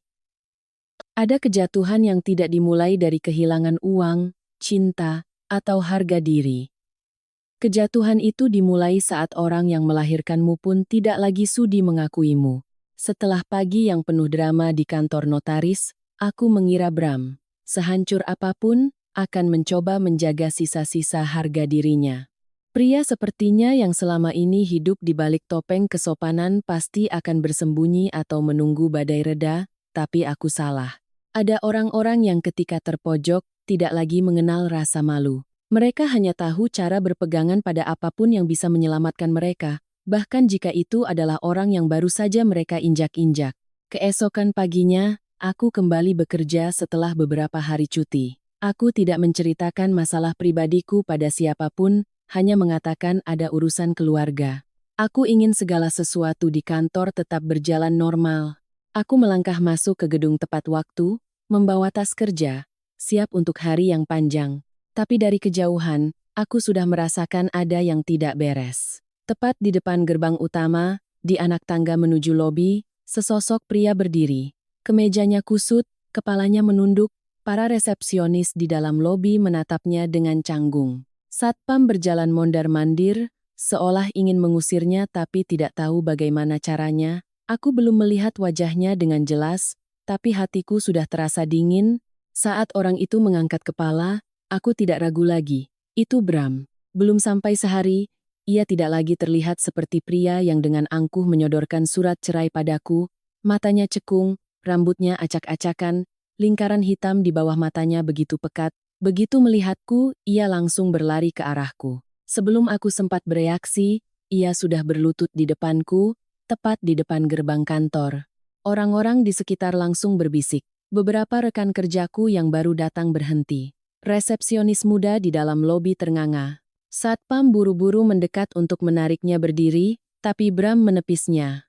Ia menatapku, matanya memerah, suaranya serak. Citra, aku salah. Aku dibujuk olehnya, aku terdesak makanya nekat. Tolong aku kali ini, aku akan melakukan apa saja. Mendengar itu, aku berdiri diam. Tidak marah, tidak puas. Hanya ada perasaan dingin yang menusuk tulang. Pria ini, saat posisinya di atas, menggunakan ibunya untuk memancing uangku, menggunakan surat cerai untuk mengusirku, dan menggunakan kesabaranku untuk berasumsi aku akan menelan semuanya. Sekarang saat ia terpojok, ia berlutut di depan kantorku, di hadapan banyak orang, berharap aku akan menolongnya seolah tidak pernah terjadi apa-apa. Melihatku diam, Bram semakin panik. Ia maju, meraih pergelangan tanganku dengan kedua tangannya. Tangannya panas dan gemetar. Citra, aku tahu aku brengsek. Aku tahu aku tidak pantas dimaafkan, tapi tolong aku kali ini. Asal kamu bantu aku melewati ini, setelahnya aku akan melakukan apa saja. Kamu mau aku ganti berapapun, akan kuganti. Kamu mau aku berlutut berapa lama pun, akan kulakukan. Aku perlahan melepaskan tangannya. Aku tidak menyentaknya, tidak juga melawannya. Aku hanya menatap pria yang pernah menjadi suamiku itu dengan tatapan yang aku sendiri tahu, di dalamnya tidak ada lagi apa-apa. Tidak ada lagi cinta, tidak ada lagi kasihan, bahkan tidak ada lagi dendam seperti di awal. Hanya ada rasa asing. Aku berkata sangat pelan, cukup untuk didengarnya, dan cukup untuk orang-orang di sekitar tidak bisa berpura-pura tidak mendengar. Saat ibumu di meja operasi, yang terdesak itu aku. Saat kamu sodorkan surat cerai, yang terdesak itu aku. Saat kamu pakai 530 jutaku untuk bayar utang dan membiayai selingkuhanmu, kenapa kamu tidak pernah berpikir suatu saat kamu juga akan terdesak? Bram menatapku, bibirnya gemetar. Ia membuka mulut hendak mengatakan sesuatu, tapi tidak ada suara yang keluar. Lalu, tiba-tiba ia menangis. Bukan tangisan tertahan seorang pria, melainkan tangisan yang pecah. Menangis di depan umum, di depan begitu banyak mata. Tapi aku tahu, itu bukan air mata penyesalan yang tulus. Jika ia benar-benar menyesal, ia tidak akan menunggu sampai kehilangan segalanya baru kembali. Ini hanyalah air mata seseorang yang baru saja kehilangan semua yang ia kira akan menjadi miliknya, uang, wanita, sandaran, dan jalan keluar. Tepat saat itu, ponsel di sakunya bergetar hebat. Bram dengan panik mengeluarkannya. Sebuah notifikasi dari bank muncul di layar. Hanya dengan melihatnya sekilas, wajahnya pucat pasi. Aku tidak melihat isinya, tapi setelah membacanya, tangannya gemetar hebat. Belum sempat ia pulih, ponselnya berdering lagi. Kali ini ia mengangkatnya, suara di seberang sana bicara cepat, tapi karena suasana begitu hening, aku bisa mendengar beberapa patah kata. Sepertinya manajer di kantornya. Suara pria itu sangat tegas dan mendesak. Debt collector datang ke kantor dan membuat keributan, merusak reputasi perusahaan. Direksi meminta Bram untuk nonaktif sementara guna memberikan penjelasan dan tidak boleh muncul di kantor sampai masalahnya selesai. Aku melihat dengan sangat jelas momen itu. Bram, yang masih berlutut, memegang ponsel di telinganya, seolah seluruh tulangnya dilucuti. Bahunya merosot, matanya kosong, napasnya tersengal.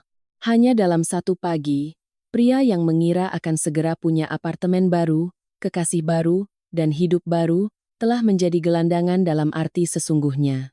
Tanpa rumah, tanpa uang, tanpa pekerjaan, tanpa sandaran, dan tanpa ada yang sudi mengakuinya lagi. Aku kira itu sudah cukup, tapi pukulan terakhir ternyata lebih menyakitkan. Kurang dari 10 menit kemudian, saat Bram masih terduduk lemas di anak tangga, ponselnya kembali menyala. Bukan panggilan, melainkan rentetan notifikasi media sosial. Seseorang mungkin mengirimkan sebuah tautan. Ia membukanya, dan wajahnya membeku seperti batu. Aku tidak berniat melihat, tapi ponsel itu jatuh dari genggamannya, tepat di depanku. Layarnya menunjukkan unggahan dari Vina. Ia tidak menyebut nama secara langsung, hanya menulis status sebagai korban. Mengaku telah ditipu oleh seorang pria yang baru bercerai, diiming-imingi pernikahan, lalu ditinggalkan di tengah jalan saat utangnya terungkap. Di bawahnya, puluhan komentar pedas bermunculan. Hanya dalam beberapa jam, sisa-sisa kehormatan yang coba Bram pertahankan hancur lebur sekali lagi. Ia terduduk di trotoar, tidak lagi sanggup berlutut. Kedua tangannya memegangi kepala, punggungnya membungkuk, mulutnya terus bergumam seperti orang linglung. Kenapa jadi begini? Kenapa jadi begini? Aku menatapnya lama. Dulu aku berpikir, jika melihatnya membayar harga atas perbuatannya, aku akan merasa puas. Tapi saat adegan itu benar-benar terjadi di depan mataku, perasaanku tidak seperti yang kubayangkan. Tidak lagi sakit, tidak lagi kasihan, tidak juga bahagia. Hanya ada rasa dingin yang sangat jelas, seperti menyaksikan akhir yang tak terhindarkan dari sebuah jalan yang sudah salah sejak awal. Aku mengucapkan kalimat terakhirku, suaraku tenang tapi dingin menusuk, karena kamu pikir menipu orang lain itu pintar. Tidak, itu hanya berarti karmamu belum tiba saja. Setelah itu, aku berbalik dan melangkah masuk ke lobi kantor. Di belakangku, tidak ada lagi suara permohonan, yang ada hanya suara seseorang yang jatuh tersungkur, bisik-bisik rekan kerjaku, dan teriakan panik satpam yang memanggil bantuan. Aku tidak menoleh ke belakang, karena saat itulah, Bram benar-benar hancur. Bukan karena aku meninggalkannya, bukan karena selingkuhannya berkhianat, melainkan karena untuk pertama kalinya dalam hidupnya, ia harus berdiri sendirian di tengah puing-puing yang ia ciptakan, tanpa ada lagi orang yang cukup bodoh untuk datang menyelamatkannya. Beberapa bulan kemudian, segalanya perlahan-lahan berakhir. Tidak secepat yang kuharapkan, tidak juga seramai saat dimulai, melainkan lapisan demi lapisan yang terkelupas dalam diam, menampakkan apa yang sudah lama membusuk di dalamnya. Berkat-berkas yang lengkap, bukti-bukti yang kusimpan, konfirmasi dari pihak rumah sakit, dan terutama kesaksian dari Ibu Wati, aku berhasil mendapatkan kembali sebagian besar uang yang telah disalahgunakan oleh Bram. Hari itu, saat memegang surat putusan di tangan, aku tidak menangis, tidak juga merasa puas seperti yang pernah kubayangkan. Aku hanya duduk lama di dalam mobil, menatap selembar kertas tipis itu, dan hatiku terasa sedikit lebih ringan. Bukan karena uang lebih penting dari segalanya, tapi karena setidaknya, setelah semua ini, kebenaran telah mendapatkan namanya. Aku bukan lagi mantan istri penuh dendam yang menuntut Gonogini. Aku adalah korban penipuan yang pada akhirnya berhasil menarik diriku sendiri keluar dari lumpur dengan kewarasanku. Mengenai Ibu Wati, setelah kejadian di kantor notaris, beliau beberapa kali mengirim pesan, lalu suatu hari mengajak bertemu. Beliau masih kurus, lemah, dan rambutnya terlihat lebih banyak beruban, Saat bertemu, beliau kembali membawa sertifikat tanah dan surat wasiat itu, bersikeras ingin menyerahkannya padaku sebagai tanda terima kasih. Aku menolaknya. Bukan karena aku sok suci, bukan juga karena aku sudah melupakan segalanya. Hanya saja, aku pikir di usianya yang senja, wanita itu sudah kehilangan terlalu banyak. Kehilangan muka, kehilangan sandaran, dan kehilangan seorang putra yang pernah menjadi harapannya. Aku tidak ingin mengambil satu-satunya hal terakhir yang masih dimilikinya. Tapi aku menerima permintaan maafnya. Bukan karena aku mudah luluh, tapi karena pada titik tertentu, aku sadar bahwa orang tua terkadang juga menjadi korban dari anak yang mereka lahirkan. Rasa sakit itu mungkin jauh lebih dalam daripada rasa sakit seorang istri yang dikhianati. Sementara Bram, ia benar-benar hancur.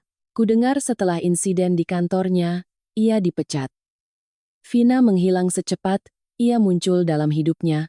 Utang yang menumpuk, telepon dari para penagih, dan teman-teman yang dulu dekat karena citra luarnya, satu persatu meninggalkannya.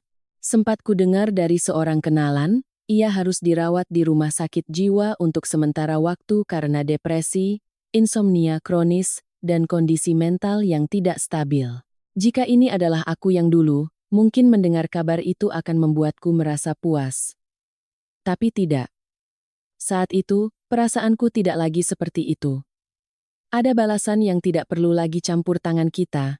Hidup punya caranya sendiri untuk memberikan pelajaran yang mendalam. Kita hanya perlu berdiri, melihat, dan mengerti bahwa pada akhirnya, semua hal di dunia ini akan kembali ke tempatnya masing-masing. Aku kembali bekerja, kembali ke ritme hidupku yang normal, sedikit demi sedikit. Tak lama kemudian, aku pindah ke apartemen lain yang lebih kecil tapi lebih terang dan rapi. Aku membeli beberapa pot tanaman untuk diletakkan di balkon, mengganti gorden dengan warna cerah, memasak untuk diriku sendiri, dan menata ulang kebiasaan-kebiasaan lama. Hidupku tidak gemerlap, tapi tenang. Ketenangan yang dulu kukira kumiliki dalam pernikahan, ternyata tidak pernah benar-benar ada. Aku mulai hidup lebih pelan, lebih jeli dalam menilai orang, dan lebih menjaga hatiku. Bukan karena aku menjadi sinis atau kehilangan kepercayaan pada manusia.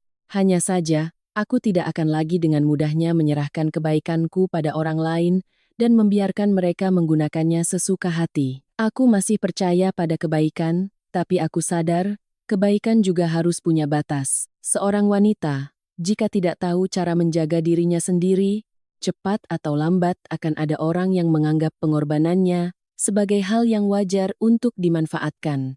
Suatu malam menjelang akhir tahun, Ibu Wati mengirimiku pesan singkat. Hanya satu baris, Ibu masih rutin minum obat. Kamu jangan khawatir. Ibu hanya suatu saat nanti kamu bertemu dengan orang yang bisa menyayangimu sebesar kamu pernah menyayangi orang lain. Setelah membacanya, aku duduk lama di dekat jendela. Di luar, lampu jalan berwarna kuning, angin malam terasa sedikit dingin.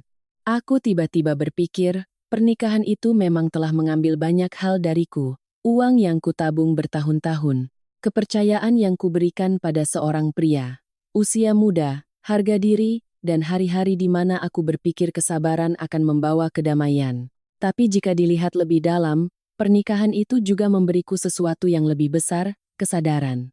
Aku sadar bahwa berkorban itu tidak salah, berbuat baik juga tidak salah.